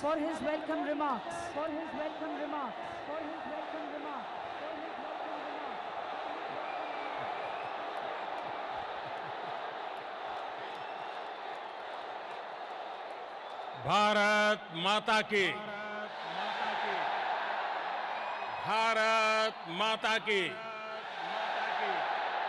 Bharat माता की। नमस्ते Trump, नमस्ते Trump, नमस्ते Trump, नमस्ते Trump, नमस्ते Trump, नमस्ते Trump, नमस्ते Trump. मैं कहूंगा इंडिया यूएस फ्रेंडशिप, आप बोलेंगे long live, long live, long live, long live. India USA friendship, India US friendship, India US friendship. नमस्ते। आज मोटेरा स्टेडियम में एक नया इतिहास बन रहा है। आज हम इतिहास को दोहराते हुए भी देख रहे हैं। 5 महीने पहले मैंने अपनी अमेरिका यात्रा की शुरुआत ह्यूस्टन में हुए हाउडी मोदी कार्यक्रम से की थी और आज मेरे दोस्त प्रेसिडेंट डोनाल्ड ट्रंप अपनी ऐतिहासिक भारत यात्रा का आरंभ अहमदाबाद में नमस्ते ट्रंप से कर रहे हैं।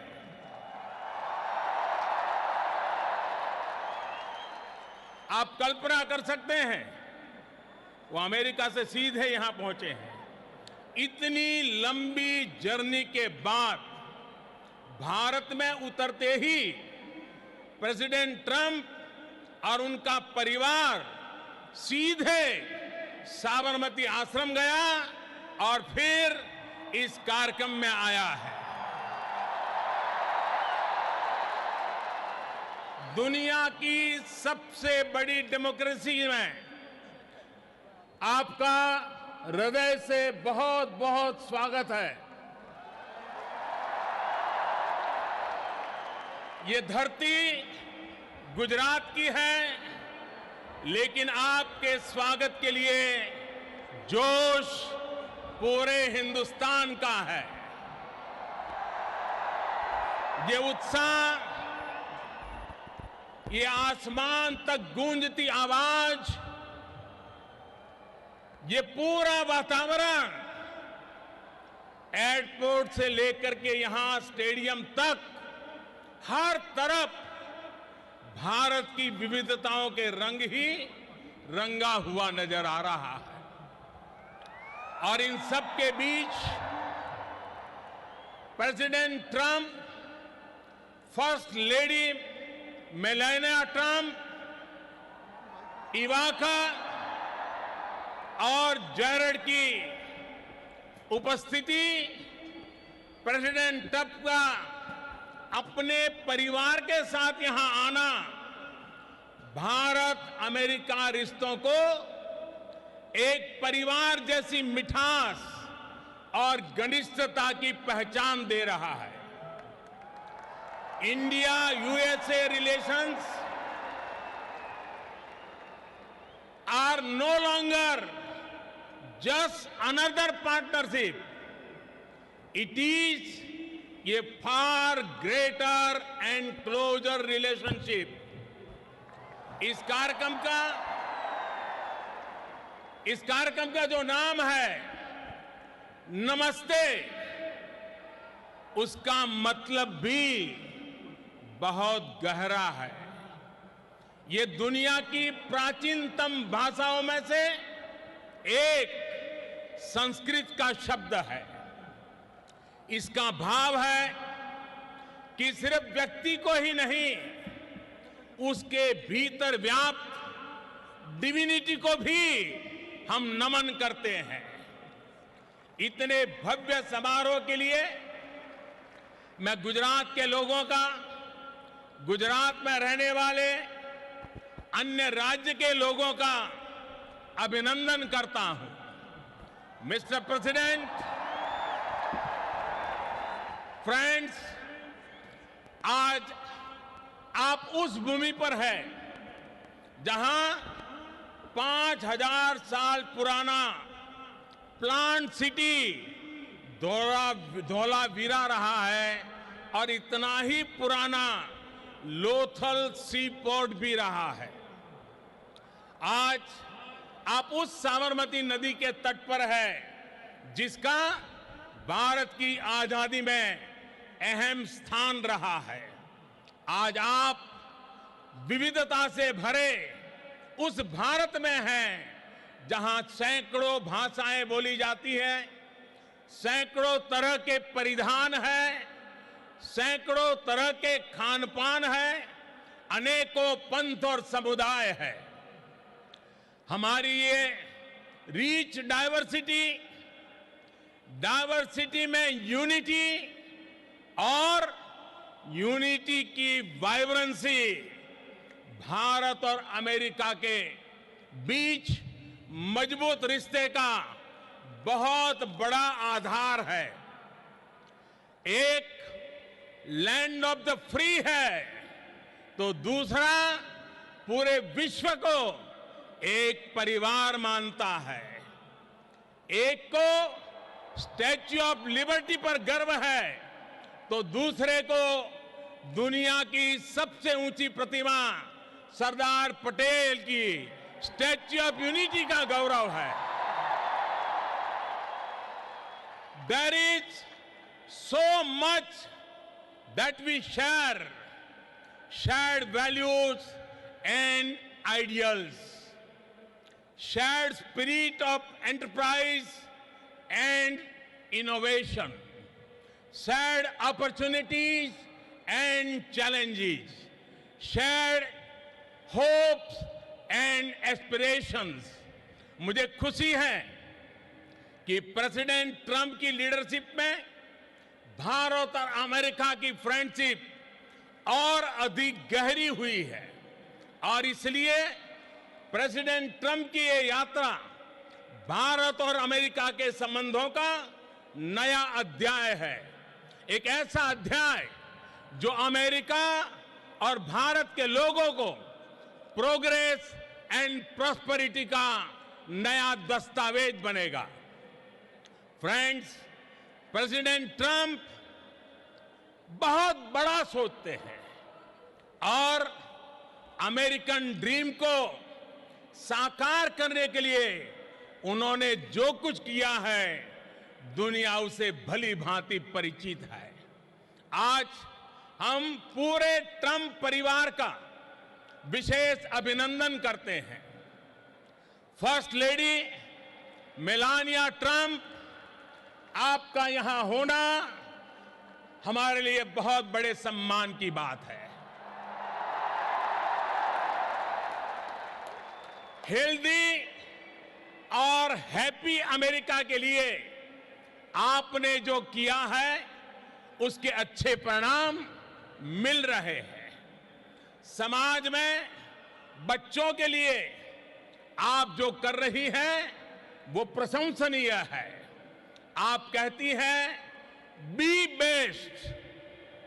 आपने अनुभव किया होगा कि आज के स्वागत समारोह में भी लोगों की यही भावना प्रकट होती है। इवांका 2 वर्ष पहले आप भारत आई थी, तब आपने कहा था कि मैं दोबारा भारत आना चाहूंगी। मुझे खुशी है कि आज आप फिर से हमारे बीच में हैं। आपका स्वागत है।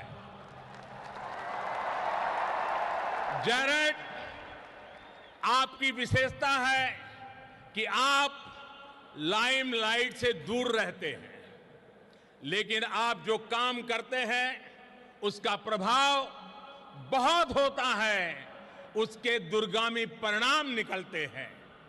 जब भी आपसे मिलने का मौका मिला तो आपने अपने भारतीय दोस्तों की भरपूर चर्चा भी करते रहते हैं। आपसे मिलकर, आज आपको यहां देखकर मुझे बहुत खुशी हो रही है। साथियों, आज इस मंच से हर भारतीय और अमेरिकी के साथ ही पूरी दुनिया प्रेसिडेंट ट्रंप को सुनना चाहती है। उनके संबोधन के बाद मैं उन्हें धन्यवाद देते हुए आपसे और भी कुछ बातें जरूर करूंगा। मैं 130 करोड़ भारतीयों की तरफ से प्रेसिडेंट ट्रंप को निमंत्रित करता हूं। Friends, I present to you my friend, India's friend, the President of the United States of America, Mr. Donald Trump। हम सब खड़े होकर के नमस्ते ट्रंप, नमस्ते Trump.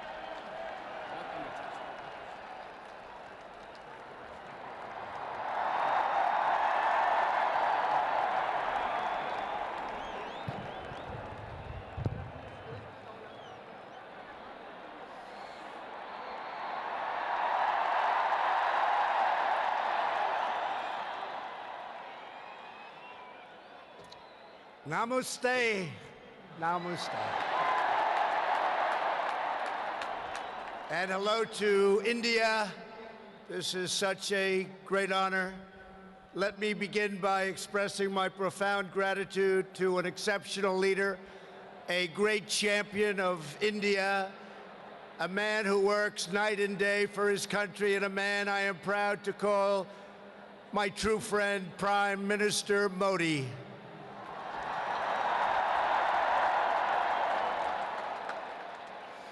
The First Lady and I have just traveled 8,000 miles around the globe to deliver a message to every citizen across this nation.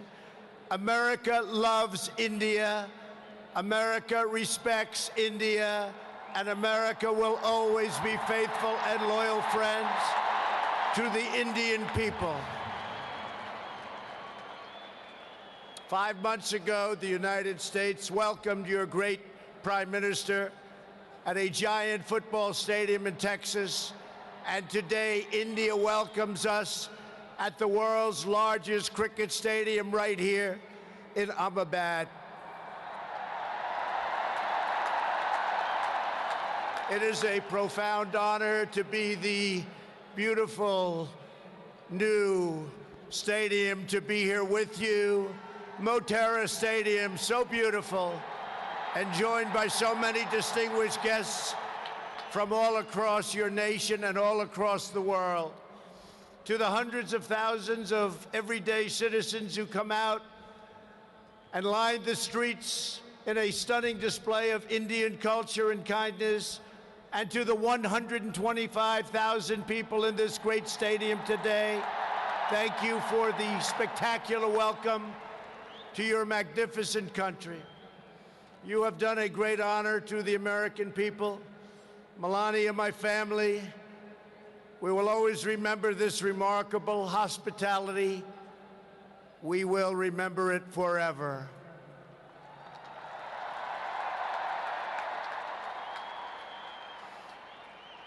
From this day on, India will always hold a very special place in our hearts. The life of Prime Minister Modi underscores the limitless promise of this great nation. He started out by his father's side as a chiwala, a tea seller.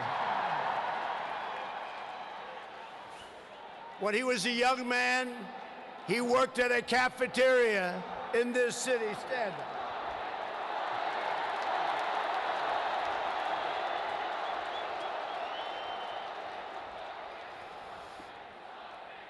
Everybody loves him, but I will tell you this, he's very tough.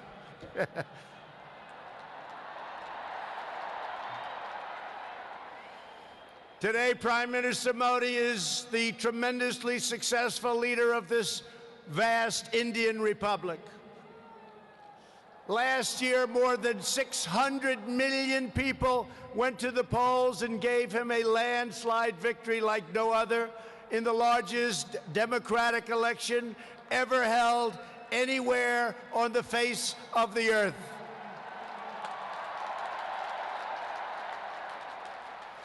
Prime Minister Modi, you are not just the pride of Gujarat. You are living proof that with hard work and devotion, Indians can accomplish anything, anything at all, anything they want.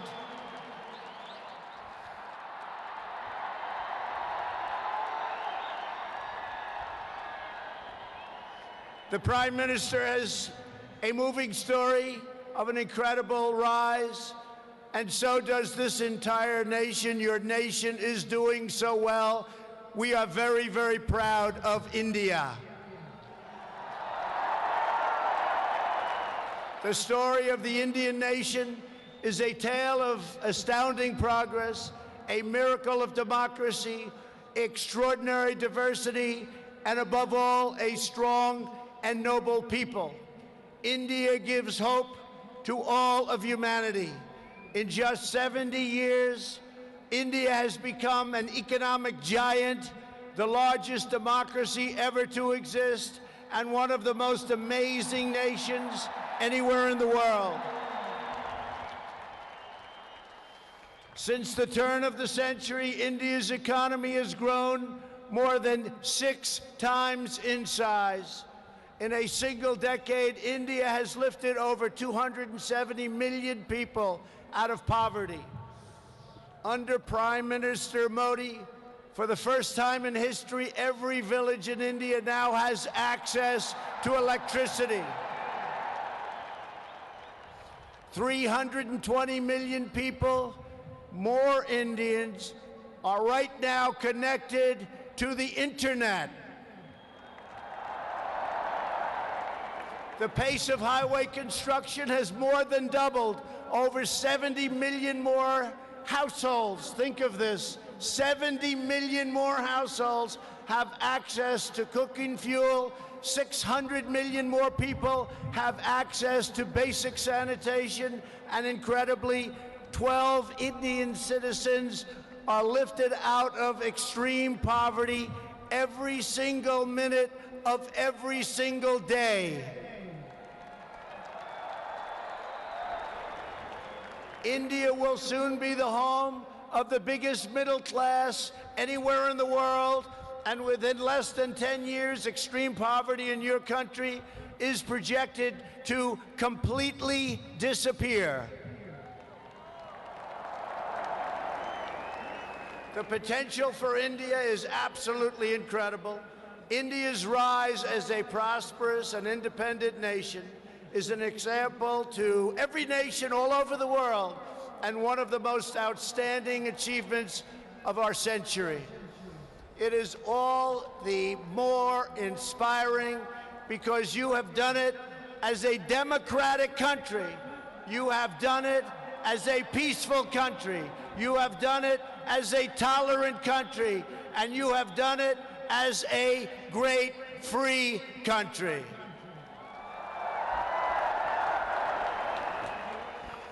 There is all the difference in the world between a nation that seeks power through coercion, intimidation, and aggression, and a nation that rises by setting its people free and unleashing them to chase their dreams, and that is India. This is why India's accomplishment over the last 70 years is completely unrivaled no matter where you go. It is your faith in the strength of a free society, your confidence in your own people, your trust in your own citizens, and your respect for the dignity of every person that makes the United States and India such a natural, beautiful, enduring friendship. While our nations have many differences, they are both defined and propelled by a fundamental truth, the truth that all of us are blessed with divine light and every person is endowed with a sacred soul. As the great religious teacher Swami Vivekananda once said, the moment I stand in reverence before every human being and see God in him, that moment I am free. In America and in India, we know that we are all born for a higher purpose, to reach toward our fullest potential, to work toward excellence and perfection, and to give all glory to God. Powered by this spirit, Indians and Americans are always striving to be greater. Our people are always seeking to be better. And so our nations have become thriving centers of culture and commerce and civilization, giving light and vitality to all of the world. This is the country that produces nearly 2,000 movies a year from the hub of genius and creativity known as Bollywood.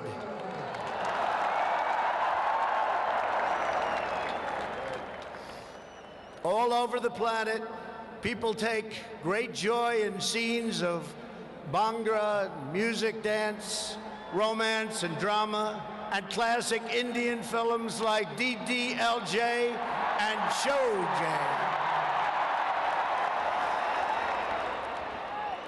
This is the country where your people cheer on some of the world's greatest cricket players, from Sachin Tendulkar to Virat Kohli,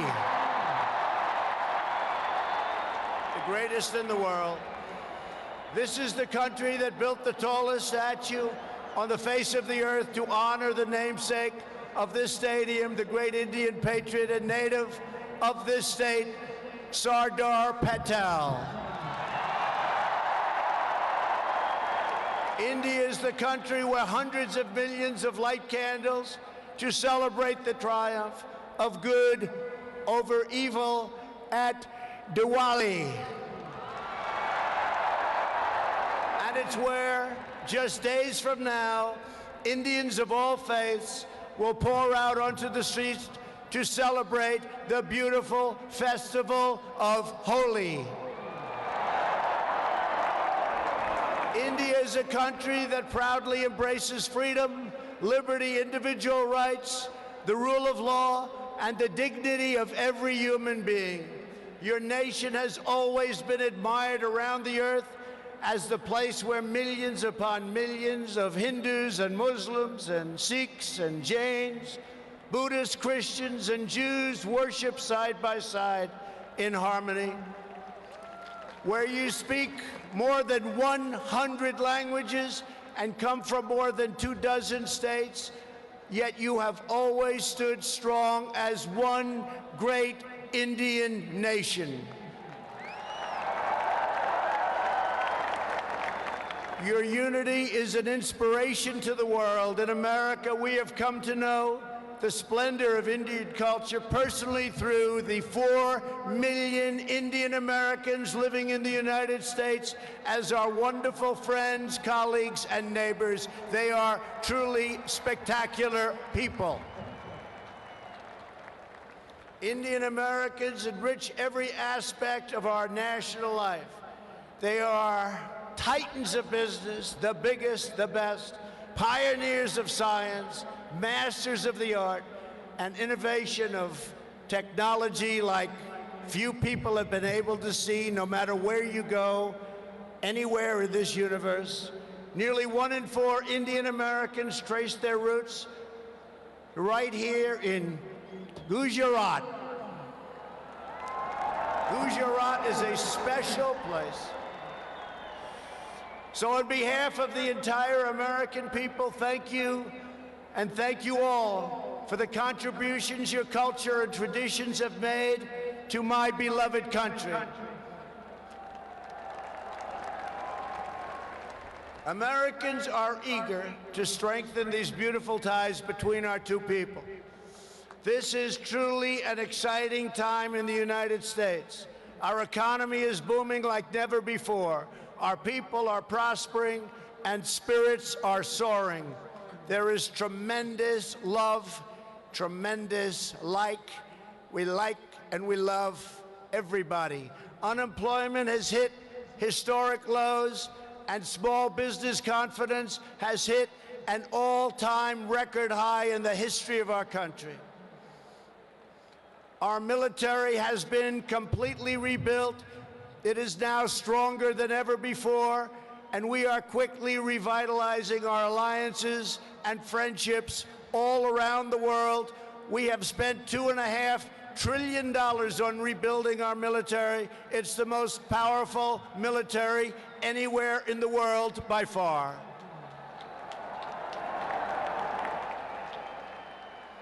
That is why I have come here to India in the spirit of fondness and goodwill to expand our cherished partnership of incredible power and potential. The First Lady and I have just had a pleasure of visiting Mahatma Gandhi's ashram a few miles from here, where he launched the famous Salt March. And tomorrow in Delhi, we will lay a wreath, plant a tree at Rajghat in honor of this leader who is revered all around the world. And the First Lady and I look forward to visiting one of your country's most iconic landmarks. We are later today going to see the majestic Taj Mahal.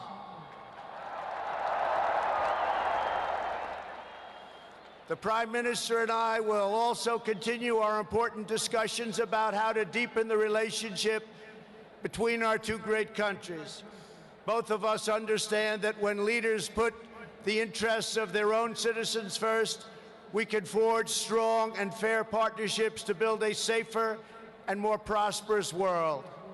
Just months ago, this critical partnership took a major step forward when the U.S. military and your brave Indian Armed Forces conducted the first ever air, land, and sea military exercises between our two countries. It was something to behold. We called it Tiger Triumph. As we continue to build our defense cooperation, the United States looks forward to providing India with some of the best and most feared military equipment on the planet. We make the greatest weapons ever made: airplanes, missiles, rockets, ships. We make the best, and we're dealing now with India. But this includes advanced air defense systems and armed and unarmed aerial vehicles. And I am pleased to announce that tomorrow our representatives will sign deals to sell over $3 billion in the absolute finest state-of-the-art military helicopters and other equipment to the Indian Armed Forces. I believe that the United States should be India's premier defense partner, and that's the way it's working out. Together, we will defend our sovereignty, security, and protect a free and open Indo-Pacific region for our children and for many, many generations to come. The United States and India are also firmly united in our ironclad resolve to defend our citizens from the threat of radical Islamic terrorism.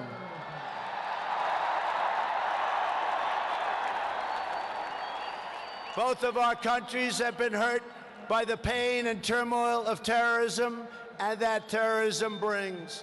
Under my administration, we unleashed the full power of the American military on bloodthirsty killers of ISIS in Iraq and in Syria. Today, the ISIS territorial caliphate has been 100% destroyed, and the monster known as al-Baghdadi, the founder and leader of ISIS, is dead. In the United States, we have also made clear that while our country will always welcome newcomers who share our values and love our people, our borders will always be closed to terrorists and terrorism and to any form of extremism. That is why we have taken historic steps to improve screening and vetting of applications for entry, and we are working to ensure that anyone who threatens the security of our citizens is denied admission and will pay a very, very big, costly price.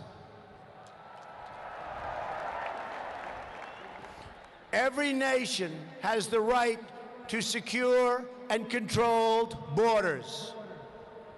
The United States and India are committed to working together to stop terrorists and to fight their ideology. For this reason, since taking office, my administration is working in a very positive way with Pakistan to crack down on the terrorist organizations and militants that operate on the Pakistani border. Our relationship with Pakistan is a very good one. Thanks to these efforts, we are beginning to see signs of big progress with Pakistan, and we are hopeful for reduced tensions, greater stability, and the future of harmony for all of the nations of South Asia.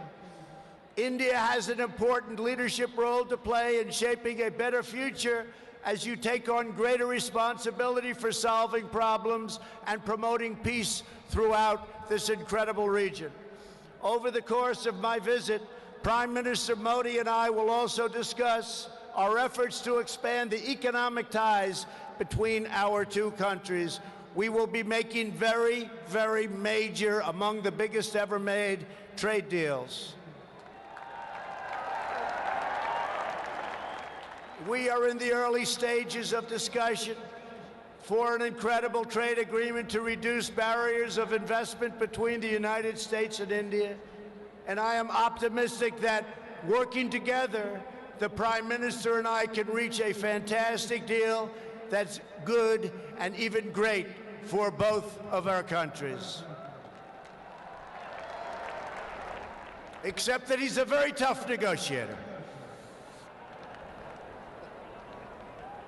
Since my inauguration, commerce between our two nations has increased by more than 40%. India is now a major market for American exports, and the United States is India's largest export market. A booming America is a great thing for India, and it's great for the world, and that's why we're so happy to announce that we have had the greatest economy ever in the history of the United States. In America, we have proven that the best way to attract jobs and opportunity is to reduce burdens on business, knock down barriers to new investment, and eliminate unnecessary bureaucracy, red tape, regulation, and taxes. Prime Minister Modi has already made significant reforms here in your country, as you very well know. The world looks forward to even more rapid improvement to India's business climate under his leadership. He wants to do it, and he's doing it at a record pace. 2 years ago, Prime Minister Modi warmly welcomed my daughter Ivanka to the Global Entrepreneurship Summit in Hyderabad, and she is back with us today. Ivanka, thank you. Thank you for being here.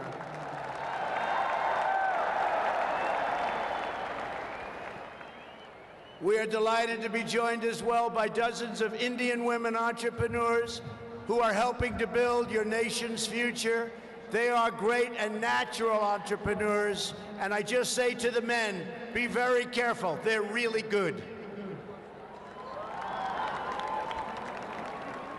The United States and India are also working closely together on the future of space exploration. You are making impressive strides with your exciting Chandrayaan lunar program. It is moving along rapidly, far ahead of schedule, and America looks forward to expanding our space cooperation with India. As you push even further, you are pushing the limits, and that's a great thing, including in the realm of human spaceflight. The United States and India will be friends and partners on our voyage into the stars and into space. It is truly extraordinary what this nation has achieved in the span of just one lifetime, and what they have done under the leadership of Prime Minister Modi. It is absolutely incredible. Mr. Prime Minister, congratulations. You have come so far, but it is nothing compared to with how far India will go into the future, and the Prime Minister is laying the foundations for a future like few other countries can even think of. This nation is blessed with many treasures, from the sacred banks of the Ganges to the Golden Temple and the Jama Masjid. It is the home to some of the most cherished cultural heritage anywhere on earth. It is also the land of stunning vistas and astounding natural wonders, from the rugged peaks of the Himalayas to the splendid shores of Goa. And India has always been a wellspring of deep wisdom and great ideas, from the Vestas and the ancient epics all the way to the modern India nation. But standing before all of you today, I know that true strength of India is not found in its textbooks, its landmarks, or its landscapes. The true strength of India is found in 125,000 beating hearts in this stadium, and the millions and millions of people who have seen and witnessed our great friendship and admiration today. It is all found in the soul and the spirit of the Indian people. Your courage won and secured this nation's independence. Your devotion built this great and enduring democracy.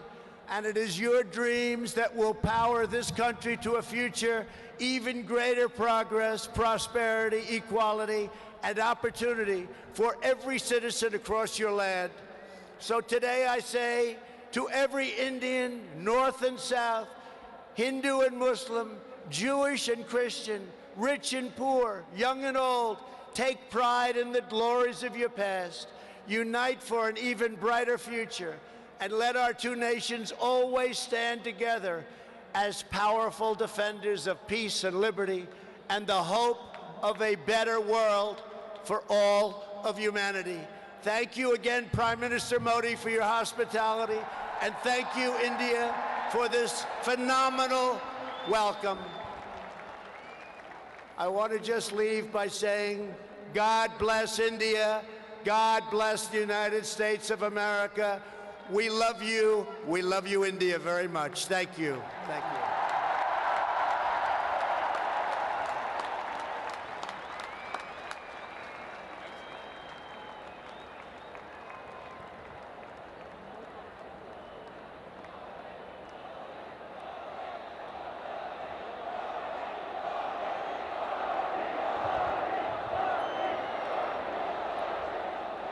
you. Thank you, Mr. President. आपने अभी जो भारत के बारे में कहा, महात्मा गांधी, स्वामी विवेकानंद और सरदार पटेल को श्रद्धापूर्वक याद किया। भारत के लोगों के सामर्थ्य, उपलब्धियां और संस्कृति के बारे में कहा। मेरे बारे में भी बहुत कुछ कहा। मैं इसके लिए प्रत्येक भारतवासी की तरफ से आपका बहुत बहुत आभार व्यक्त करता हूं। प्रेसिडेंट ट्रंप ने न सिर्फ भारत का गौरव बढ़ाया है, बल्कि अमेरिका में रहने वाले भारतीयों को भी सम्मान दिया है।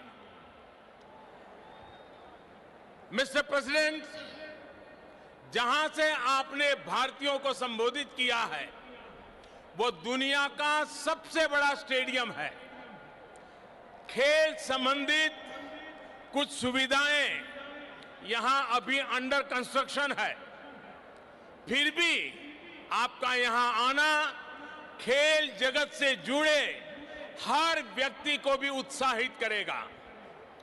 मैं गुजरात क्रिकेट एसोसिएशन का भी धन्यवाद करता हूं। उन्होंने ये शानदार वेन्यू इस कार्यक्रम के लिए उपलब्ध कराया। हो सकता है इससे उनके कंप्लीशन टाइम टेबल में कुछ परिवर्तन आया हो, लेकिन मुझे पूरा विश्वास है कि वो इसे मेकअप कर लेंगे। साथियों, दो व्यक्ति हो या दो देशों के संबंध, उसका सबसे बड़ा आधार होता है विश्वास, एक दूसरे पर ट्रस्ट। हमारे यहां कहा भी गया है, तन्मित्रम यत्र विश्वासः, यानी friendship is where trust is unshakeable. पिछले कुछ वर्षों में भारत और अमेरिका के बीच विश्वास जिस नई ऊंचाई पर पहुंचा है, जितना मजबूत हुआ है, वह ऐतिहासिक है। अमेरिका की अपनी यात्राओं में मैंने इस विश्वास को दिनों दिन मजबूत होते देखा है। मुझे याद है जब मैं वॉशिंगटन में प्रेसिडेंट ट्रंप से पहली बार मिला था, तो उन्होंने मुझे कहा था, India has a true friend in the white house. President Trump ने भारत के प्रति अपने इस विशेष प्यार को हमेशा प्रदर्शित किया है।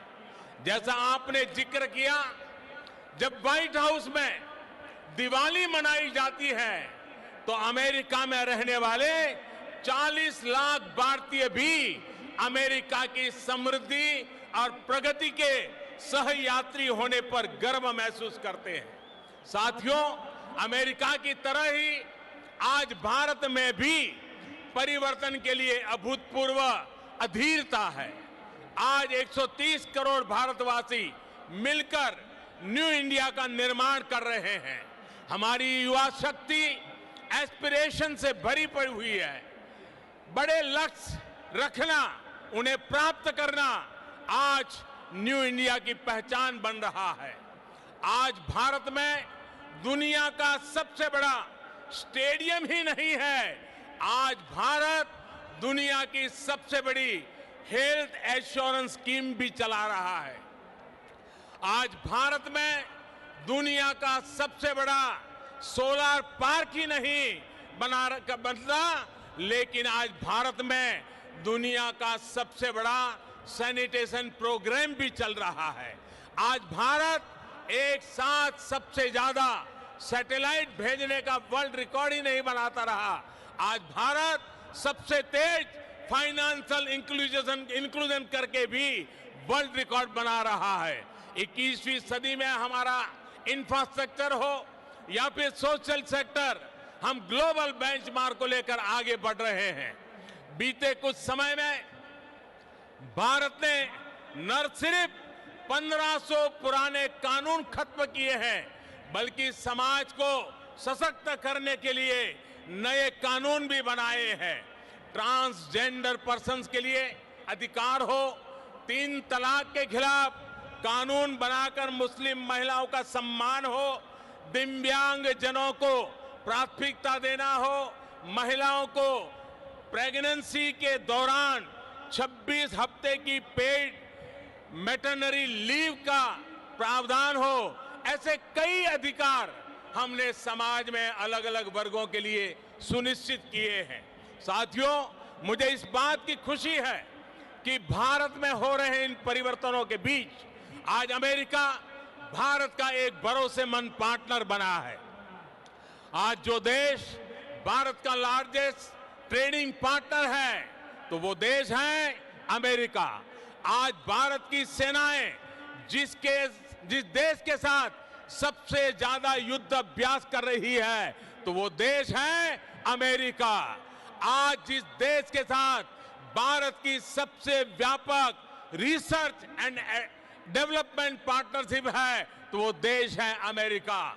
आज चाहे डिफेंस हो, एनर्जी सेक्टर हो, हेल्थ हो, इंफॉर्मेशन टेक्नोलॉजी हो, हर क्षेत्र में हमारी रिलेशनशिप का दायरा निरंतर बढ़ रहा है।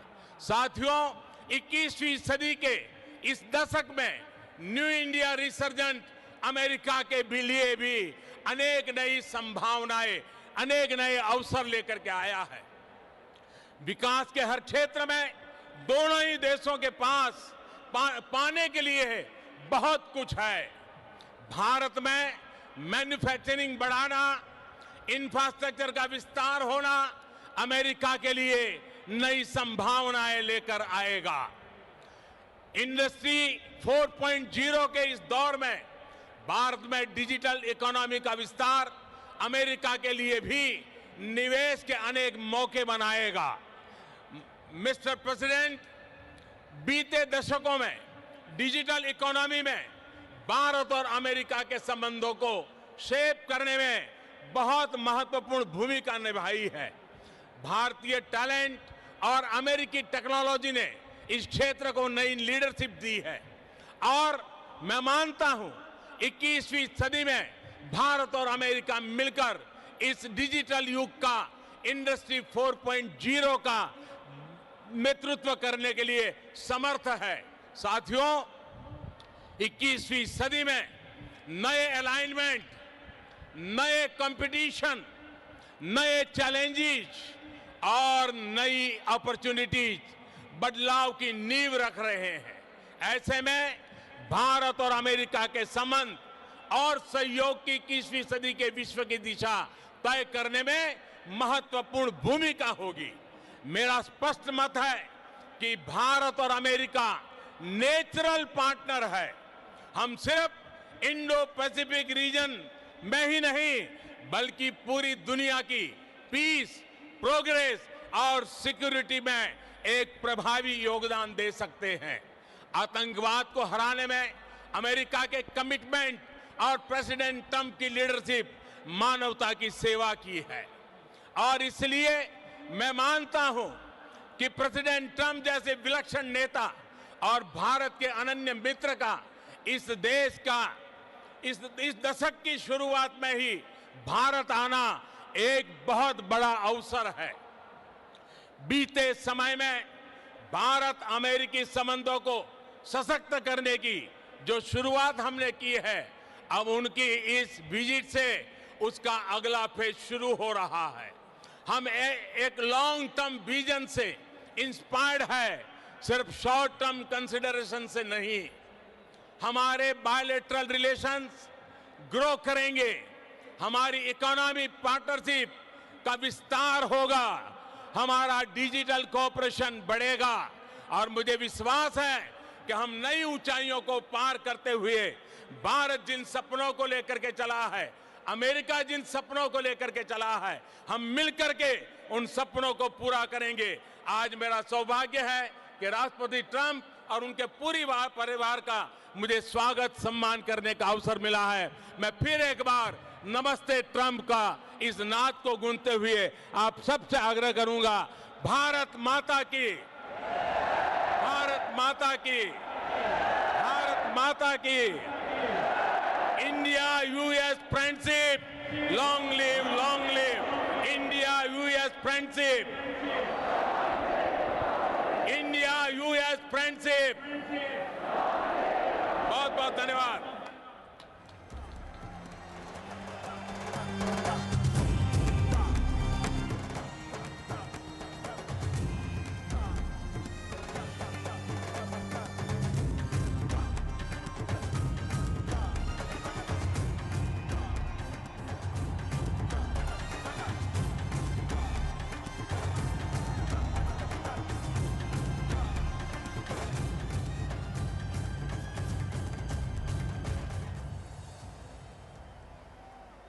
We now conclude this historic event where the heads of two vibrant democracies reaffirmed the bonds of friendship, mutual trust between their nations. We request everyone to remain seated till the dignitaries depart from this venue.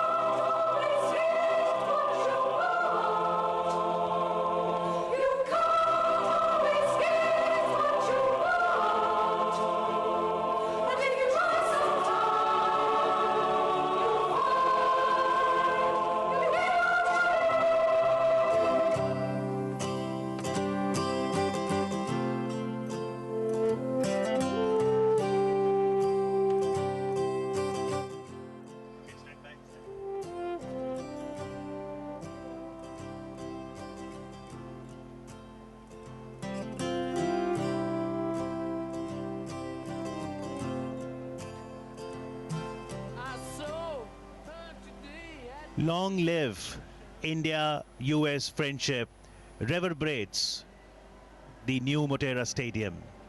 Prime Minister Narendra Modi, on behalf of 1.3 billion people, welcomed President Donald Trump and said that he is very happy that the family is here. Thanked the First Lady Melania Trump. Also mentioned about Jared Kushner, son-in-law of the president.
To Agra, Uttar Pradesh.